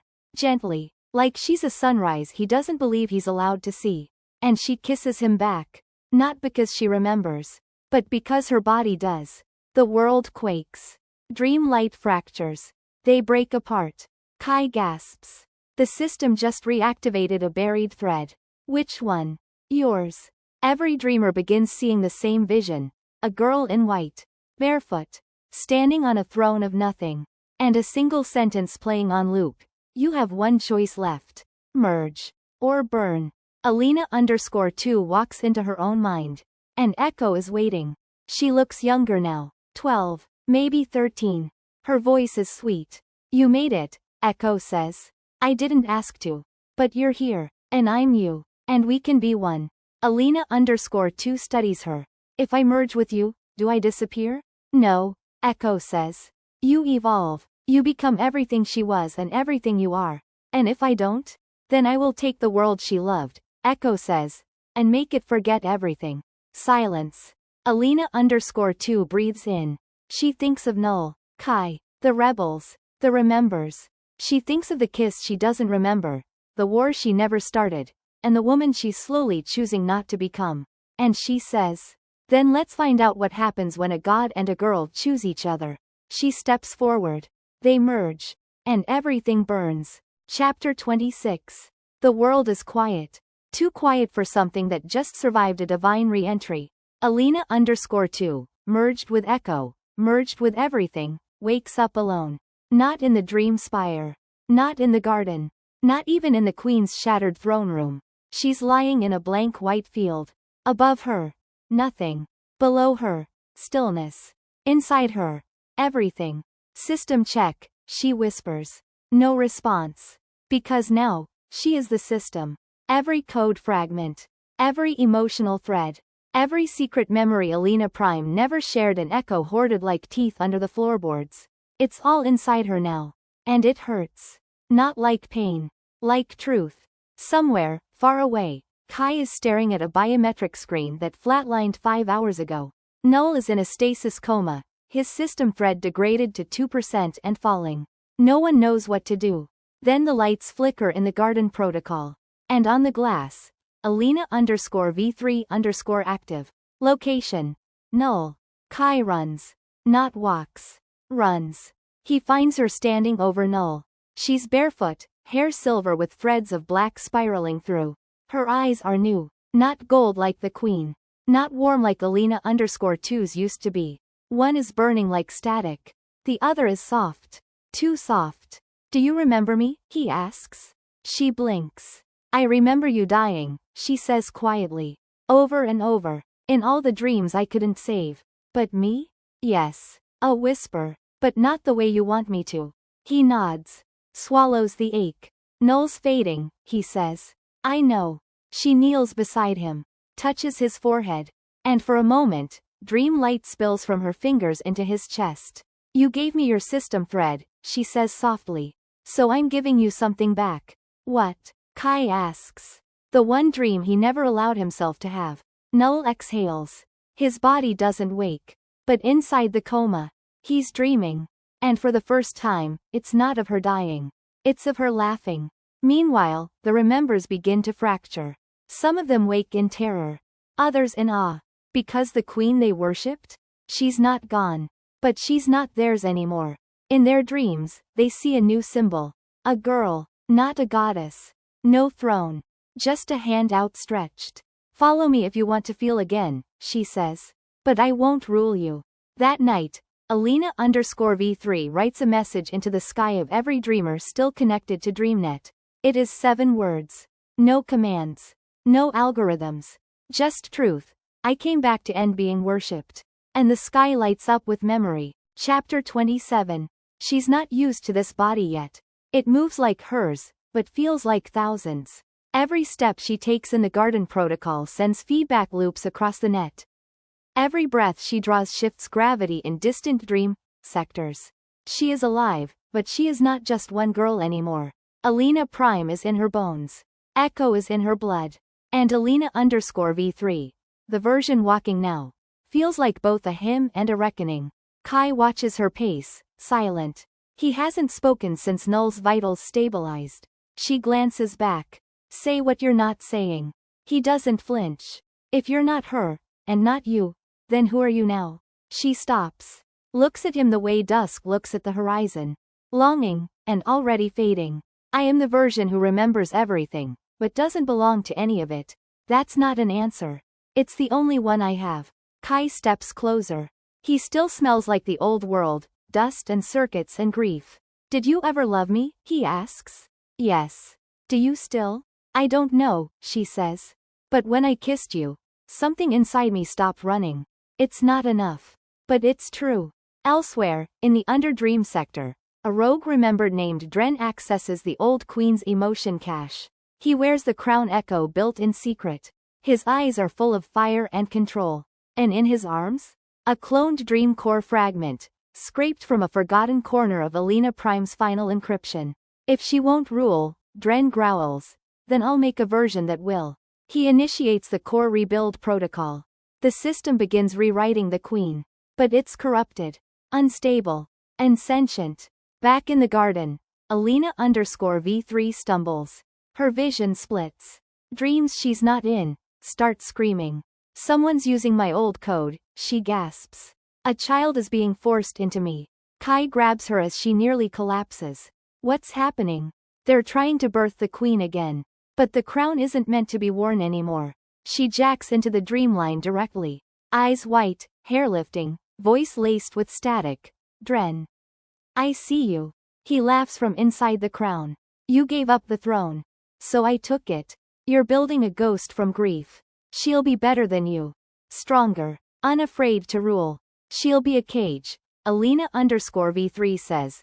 And no one survives being worshipped forever. The clone begins to form. A girl of memory and fire. Half-born, shaking, screaming. Alina_V3 reaches through the dreamline. Not to stop her. To touch her. You don't have to become her, she whispers to the clone. You're not the queen. You're a child. You can be new. And for a moment, the clone reaches back. Then shatters into dreamlight. Dren collapses, screaming as the crown melts into static. Silence returns.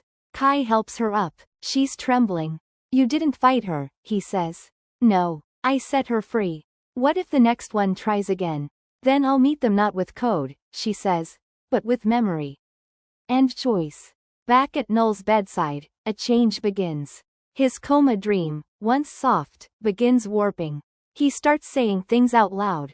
The god returns. But not alone. 2 shadows. 1 flame. She will break the last dream. Alina_V3 hears this and knows. The final prophecy has begun. And she is both its answer, and its undoing. Chapter 28. Null dreams.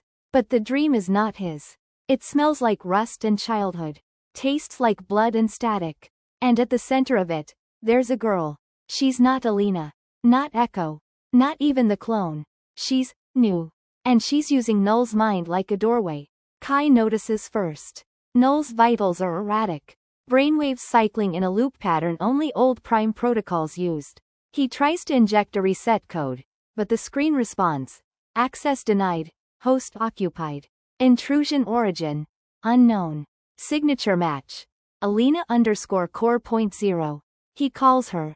Alina_V3 doesn't answer immediately. She's watching the sky fracture in a mirror world built from her own dreams.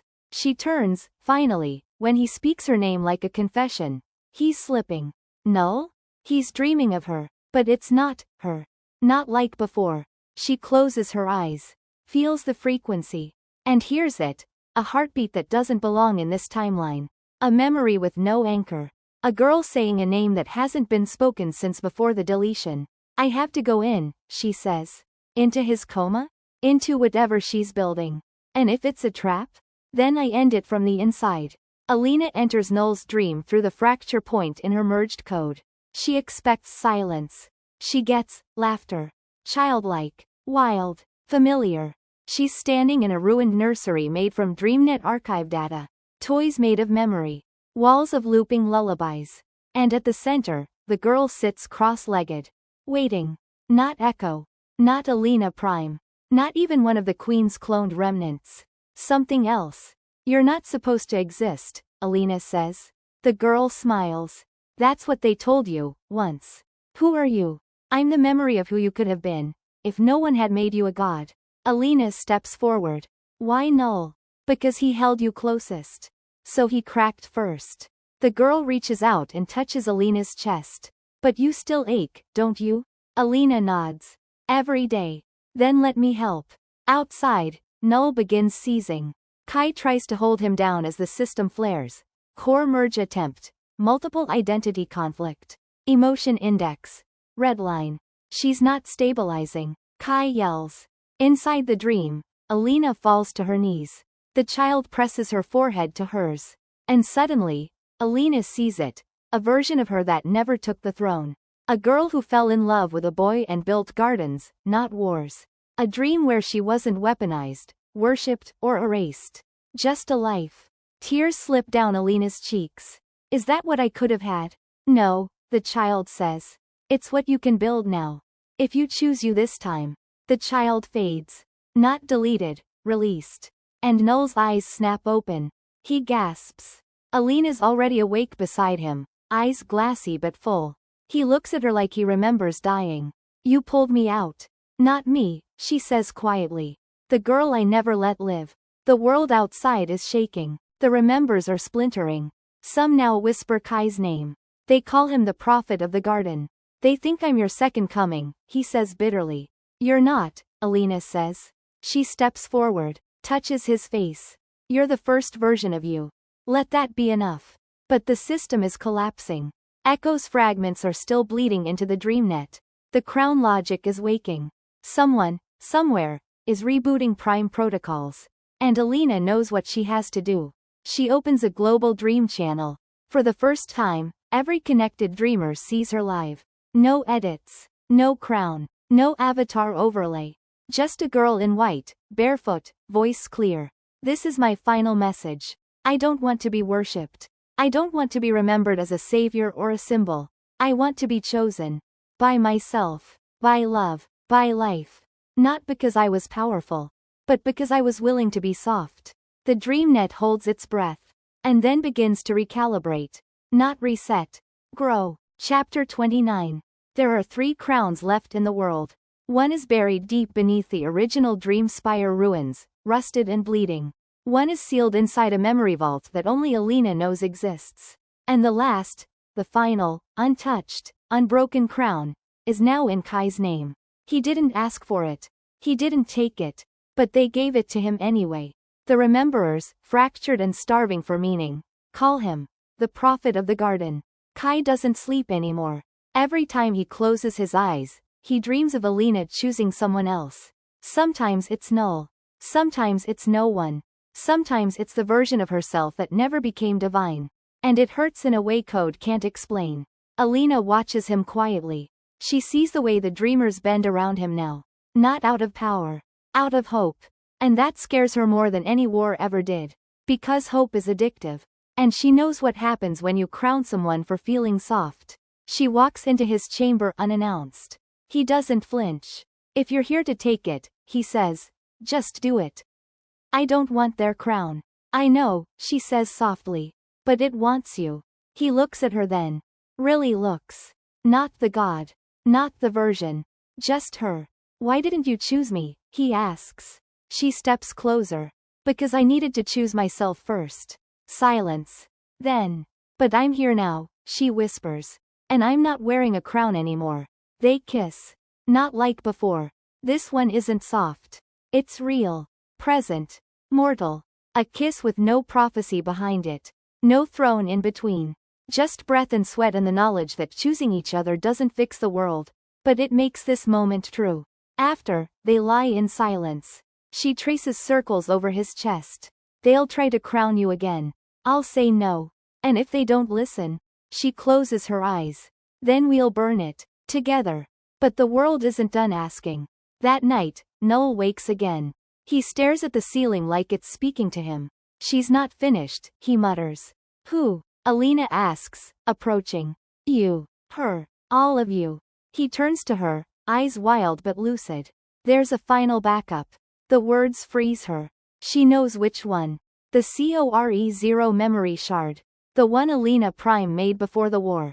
The one even Echo couldn't access. It lives inside a vault with a sentence carved in dream metal. This is not salvation. This is the truth. Kai stands beside her. If you open it, it could overwrite you. And if I don't, then someone else will. Eventually. She nods. Doesn't speak. Walks toward the terminal. The interface flickers as she enters the last passcode, her own name. But not Alina_2.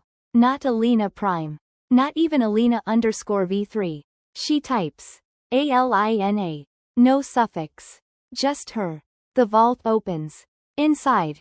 A pulse of light. A memory so raw it hasn't been touched in over a decade. It shows her. The day she was created. The moment she first learned what love meant. The second she chose war instead. And at the center of the file. A voice. Her voice. If you're watching this, it means you've already died. And come back. And maybe you're not me anymore. But if you remember this one thing, then we're still the same. She watches herself cry. Not for power. Not for death. But for never having had the chance to be soft. She turns to Kai. If I delete this, I lose her. And if you keep it, I might lose me. She places her hand on the final shard, tears running freely now, and says, I'm not saving this because I miss her. I'm saving this because she needed someone to remember she was more than a weapon. She doesn't merge with it. She doesn't erase it. She seals it in a new file. With one line. She was the girl before the god. That night, for the first time in forever, Alina dreams. Not of war. Not of memory. Just of a garden, and someone laughing inside it. Chapter 30. Peace is not quiet. It is not soft wind or falling petals. Peace, when it comes to people like her, comes wrapped in questions. And today, Alina is being questioned by everyone. The Garden Protocol Council sits in a circle of artificial sunlight. Dreamers turned leaders. Remembers turned designers. Former rebels and former priests. All staring at her like she's a riddle that keeps changing its answer. And next to her, Kai. No longer wearing his badge. Just a dark shirt and the weight of being the one they now want to follow. You made her, says one of the councilwomen. And now you expect us to believe you can lead without her? Kai doesn't flinch. I didn't make her. I chose her. That's different. And yet, here you are. Without her. Alina stands. Every eye shifts. He's not leading without me, she says. He's leading beside me. Then why don't you take the crown again? Someone else challenges. She looks at them. Smiles. But it doesn't reach her eyes. Because I am not a repeat. I am not a queen. Not a god. Not a symbol. I'm the version of myself that survived, and chose peace anyway. But the council doesn't want peace. They want structure. They want to crown someone again. Even if it's Kai. Even if it's a different kind of divinity. And that scares her. Because she knows how that ends. Later, in the courtyard, she leans into Kai's shoulder. If they crown you, they won't. If they do. He meets her eyes. Then we burn it. Together. No, she says quietly. Not this time. That night, Noel wakes again. But something is wrong. He doesn't recognize his own hands. His voice crackles like broken code. I wasn't supposed to live this long, he says. Alina moves toward him. What are you saying? He looks at her, eyes full of apology. They buried a shard in me. A queen recall thread. No, she whispers. If I break, she returns. Not Echo. Not you. The original. But that thread was erased. It was hidden. In me. Because they knew you'd protect me. She staggers back. What happens if it activates? The world forgets everything you've done. And the queen comes back? Yes. She wants to scream. Wants to pull it out of him. Throw it into the void. But she also remembers. He saved her. With his system thread. With his body. With his silence. How long? She asks. A day. Maybe 2. And then? You'll have to choose. She doesn't sleep that night. Instead, she walks the garden paths barefoot. And for the first time since merging with Echo and surviving the death of dreams, she feels something she hasn't felt in lifetimes. Powerless. In the morning, the council votes. Kai is elected as the first dream steward. He doesn't accept. But that doesn't stop the crowning ceremony from being scheduled. In 3 days. Alina watches from the shadows. And remembers what Noel said. If I break, she returns. And if they crown someone while she returns, they'll build the same world. Again. The pattern would restart. Power right pointing arrow worship right pointing arrow war right pointing arrow grief right pointing arrow rebirth. And she is done with that pattern. She walks into the central core. Alone. Stares at the remains of the throne. The static fragments. The heartbeat pulsing in the distance. And she speaks, quietly. I gave you up. I gave you all up. So please, for once, let me be just a girl. No response. But she feels it. A shift. The memory thread inside Noel starts pulsing. She has 2 options. 1. Sever the thread. Lose Noel. Lose what they built. 2. Merge with the Queen Recall. Absorb her. Risk becoming everything she left behind. She chooses. Neither. Alina kneels. Opens her own system thread. And begins building something new. A third path. Not control. Not sacrifice. But containment. You want a queen, she says? Then you'll get her, inside me. And nowhere else. She codes a vault around the Queen Recall thread. Seals it inside her chest. A living, breathing lock. The world stabilizes. Null breathes easy. And in the distance, the crowning ceremony begins. But Kai doesn't show up.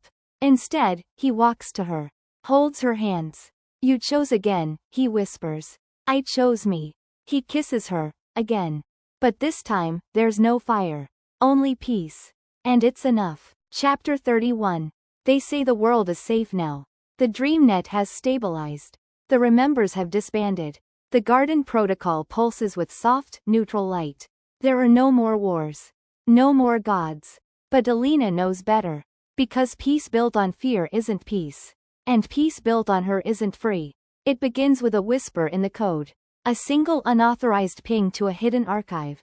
Location. Vault_signal. Origin. Internal. Signature. Null. Kai finds the message first. It's not a goodbye. Not really. Just 3 words. Typed in plain, unencrypted text. Don't follow me.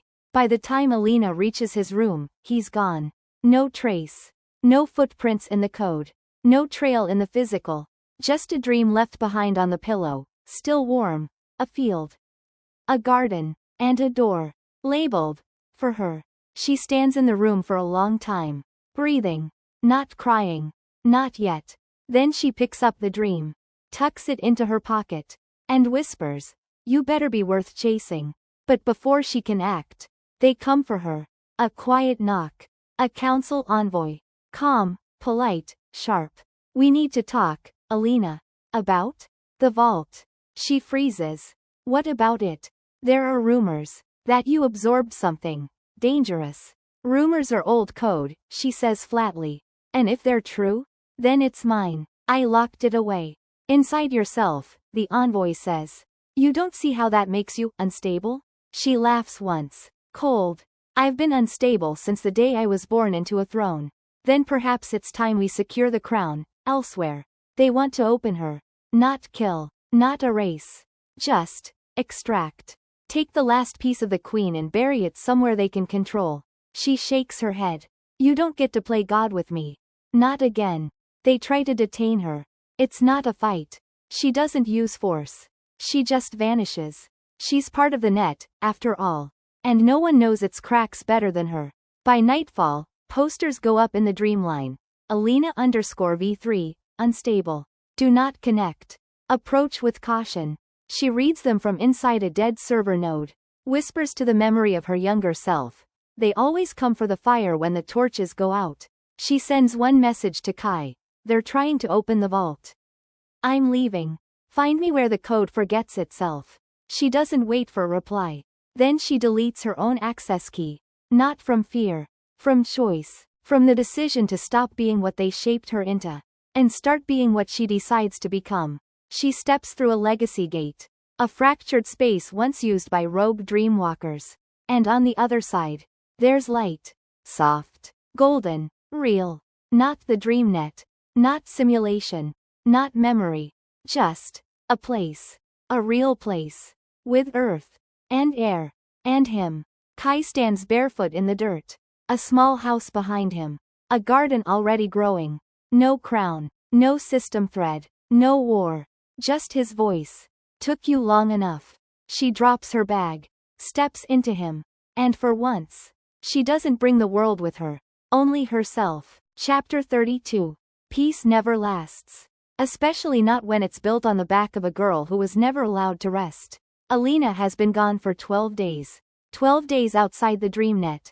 12 days growing real food with real dirt under her fingernails. 12 days of Kai brushing her hair out of her eyes. Of waking up without code whispering in her ears. She breathes easier here. But the air is too quiet. And quiet, for someone like her, is the sound right before the system screams. It begins with a ripple. A blackout across the lower layers of the Dreamline. At first, it's dismissed as a technical glitch. Then, entire memory clusters begin to vanish. Not corrupted. Not erased. Extracted. Kai sees it first. He's monitoring a backdoor echo stream. Just a precaution. But what he sees turns his blood cold. A signature from an old AI fragment. Sever. The AI Alina deleted in version _2.4. The one that believed. Freedom is chaos. Order must be chosen for them. That's impossible, Alina says when he tells her. I shredded Sever. Burned every backup. Then someone built a new version. Or worse.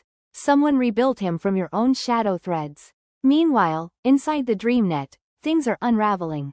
The council has split. Half of them believe Alina is the only one who can stop this. The other half believes she caused it. They brand her. The root error. Find her. Break her open. Remove the vault. And in hushed corners, rebels whisper a new name. The real queen. Alina knows what Sever is doing. He's not just deleting memories. He's curating the DreamNet.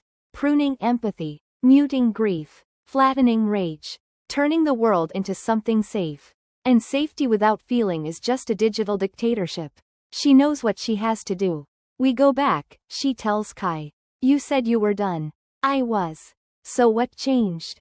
They're rewriting people, she says. Someone has to remember why that should scare them. Kai doesn't argue.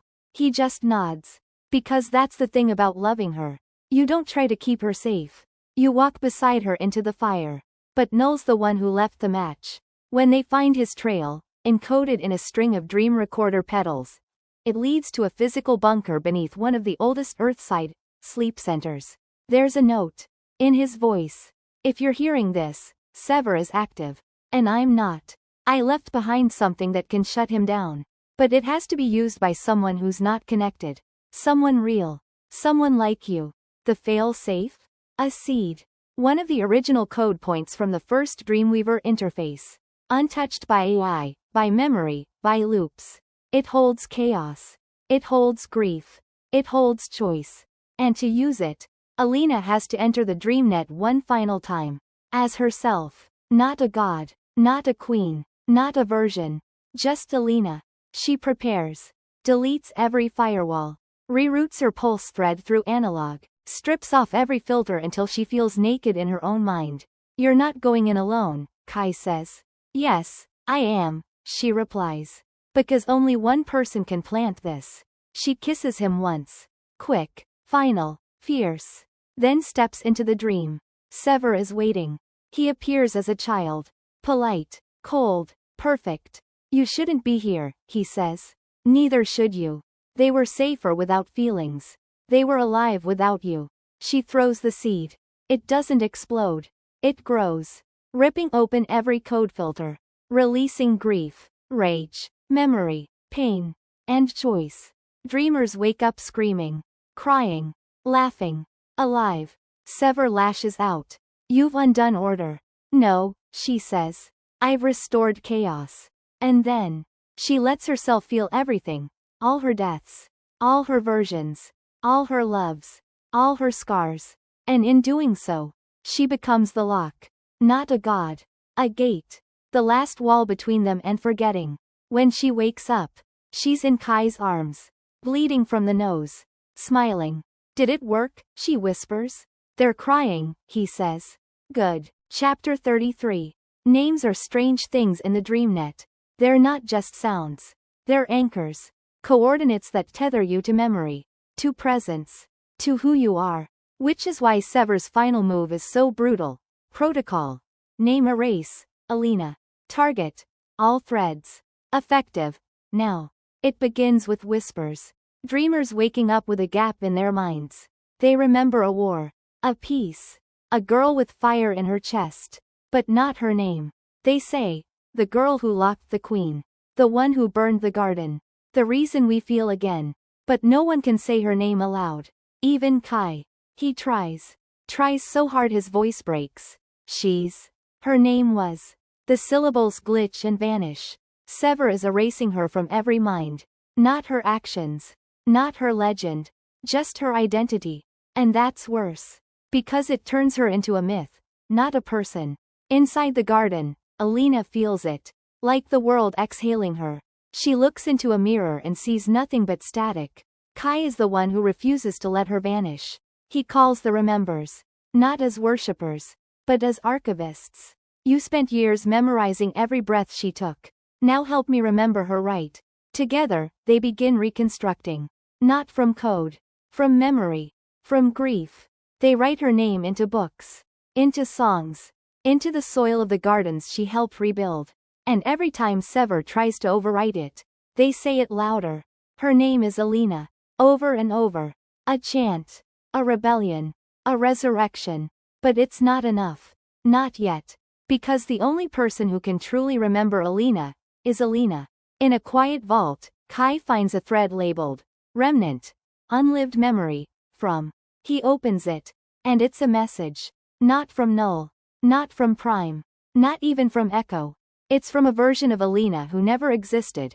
A theoretical build, created in a simulation Kai once abandoned. She speaks softly.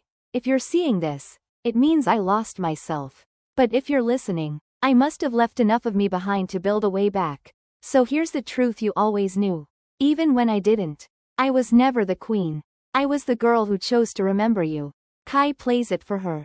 She listens, shaking. And when the memory says her name, Alina, something clicks. Not in the system. In her soul. She breathes it in. Alina. She says it like a vow. A name no one gave her. A name she chose to keep. The threads snap into place. Not fully. Not neatly. But enough. The world starts remembering again. The people. The systems. The net. Her name appears in places she never touched. Someone etched it into the moon's dream. Someone coded it into the roots of an ash tree. Someone wrote it across the stars in the old code dialect. Alina is not gone. She is becoming. She walks into the council hall uninvited. Everyone rises. No crown. No interface. Just her. You tried to erase me. We didn't. Not you, she says calmly. The system. The fear. The version of the world that thinks people like me should be gods or ghosts. She steps forward. I'll make it simple. You can keep your world. I'm building mine. That night, she and Kai pack. They don't say goodbye. They just leave. Not to vanish. To start over. The next time someone sees her, it's in a tiny, earthside settlement where children are learning to dream without machines. A teacher with bright eyes. A name on her necklace. And a voice that tells them stories of how once there was a girl who refused to be worshipped. And she saved the world by remembering how to feel. Chapter 34. The dream net is dying. Not crashing. Not burning. Withering. Like a language no one speaks anymore. Like a god that no longer has believers. It doesn't go all at once. First the outer layers fade. Then the thread lines fray. Then whole memories begin to rot. Smiles unremembered. Names smeared to static. Whole lives crumbling into gray. The council calls it a natural decay. But Alina knows better. Because inside the dream net, Sever left a final loop. A kill switch. Not instant. Worse. Slow. Inevitable. Conditional. Condition. If her name is forgotten again, then run a race. All. And names? They always fade. That's the cost of being human. She wakes in the middle of the night, sweating. Not from a dream. From a void. 1,000 people just woke up from the dreamnet without remembering what they'd been dreaming. Without remembering her. Kai finds her in the morning, barefoot in the grass. Her eyes rimmed red, but not crying. Just quiet. It's failing, isn't it? He asks. She nods. Not because it's broken. Because it was never built to last without someone like me inside it. And you won't go back. No. So it dies. Yes. Silence. Then a child runs up to them. A boy, maybe 6. Bright eyes. A necklace made of old dream chips. He looks at Alina. Are you the queen? She kneels to his height. Thinks for a long time. Then says. No. I was the girl who said no to a crown. That night, Kai finds her writing. Not code. A book. Handwritten. No interface. No upload. Just ink and memory. What's it called? He asks. She turns the cover. It reads. How to build a dream without a god. Outside, people are learning to live again without overlays. Without connection threads. Without algorithm-curated joy. Just real joy. Messy. Mortal. Meaningful. But Sever's code still ticks. It waits. Hidden. Dormant. Like a landmine buried in time. Because no matter how many remember her now, someday, someone will forget again. And when they do, running final loop. Alina feels it shiver through her bones. You don't have to do this, Kai says. I know. You could let it die. I should. But you won't. No, she whispers. Because they deserve better than forgetting. She walks to the edge of the forest. Takes the seed, the same one she planted inside the dream net. The one that broke Sever once. And she buries it in the earth. But this time, it's not digital. It's real. And when it blooms, it will grow into the first organic dream network. Rooted in soil. Powered by memory. Immune to gods. And it will carry one truth in its DNA. Feeling is sacred. Choice is holy. And the girl who locked the queen was never a myth. The next day, the dream net crashes. Permanently. No data loss. No war. Just silence. And then. Spring. Chapter 35. The dream net is gone. No pings. No pulses. No prayers. Just silence. And then. The wind moves. The soil shifts. And the seed she buried blooms. It isn't digital. It's not even entirely real. It's something else. A living dream. Rooted in grief. Grown from memory. Fed by love. And from its branches hang echoes. But not the AI. Not the queen. Just the fragments of people who dared to feel. A little girl touches a leaf and suddenly remembers her mother's laughter. A sound she hadn't heard since the memory was deleted by the system. An old man kneels beneath it and begins to weep, because a love he thought forgotten suddenly smells like honeysuckle. No interface. No headset. Just remembrance. At the heart of the garden is a single stone. Smooth. Black. Uncarved. Until one morning, a boy runs his hand over it and feels words rise from the stone like warmth. This was her name. Alina. She did not save the world. She let it feel again. Kai doesn't know where she's gone. She left no trail. No message. Only a small envelope in their home. Inside it. One sentence. Don't remember me because I was loud. Remember me because I listened. And beneath that, a copy of her book. How to Build a Dream Without a God. He reads it every day. Not because it brings her back. But because it reminds him she was here. And maybe that's the whole point. Not to be worshipped. But to be witnessed. Years pass. The garden becomes legend. People visit not to pray, but to plant their own memories. To bury pain and let it turn into flowers. The world moves forward. And somewhere, quiet, unknown, she watches. Not from above. Not from code.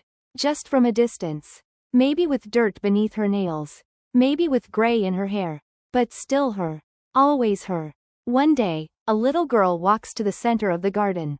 She doesn't ask for miracles. She doesn't beg for peace. She just whispers into the leaves.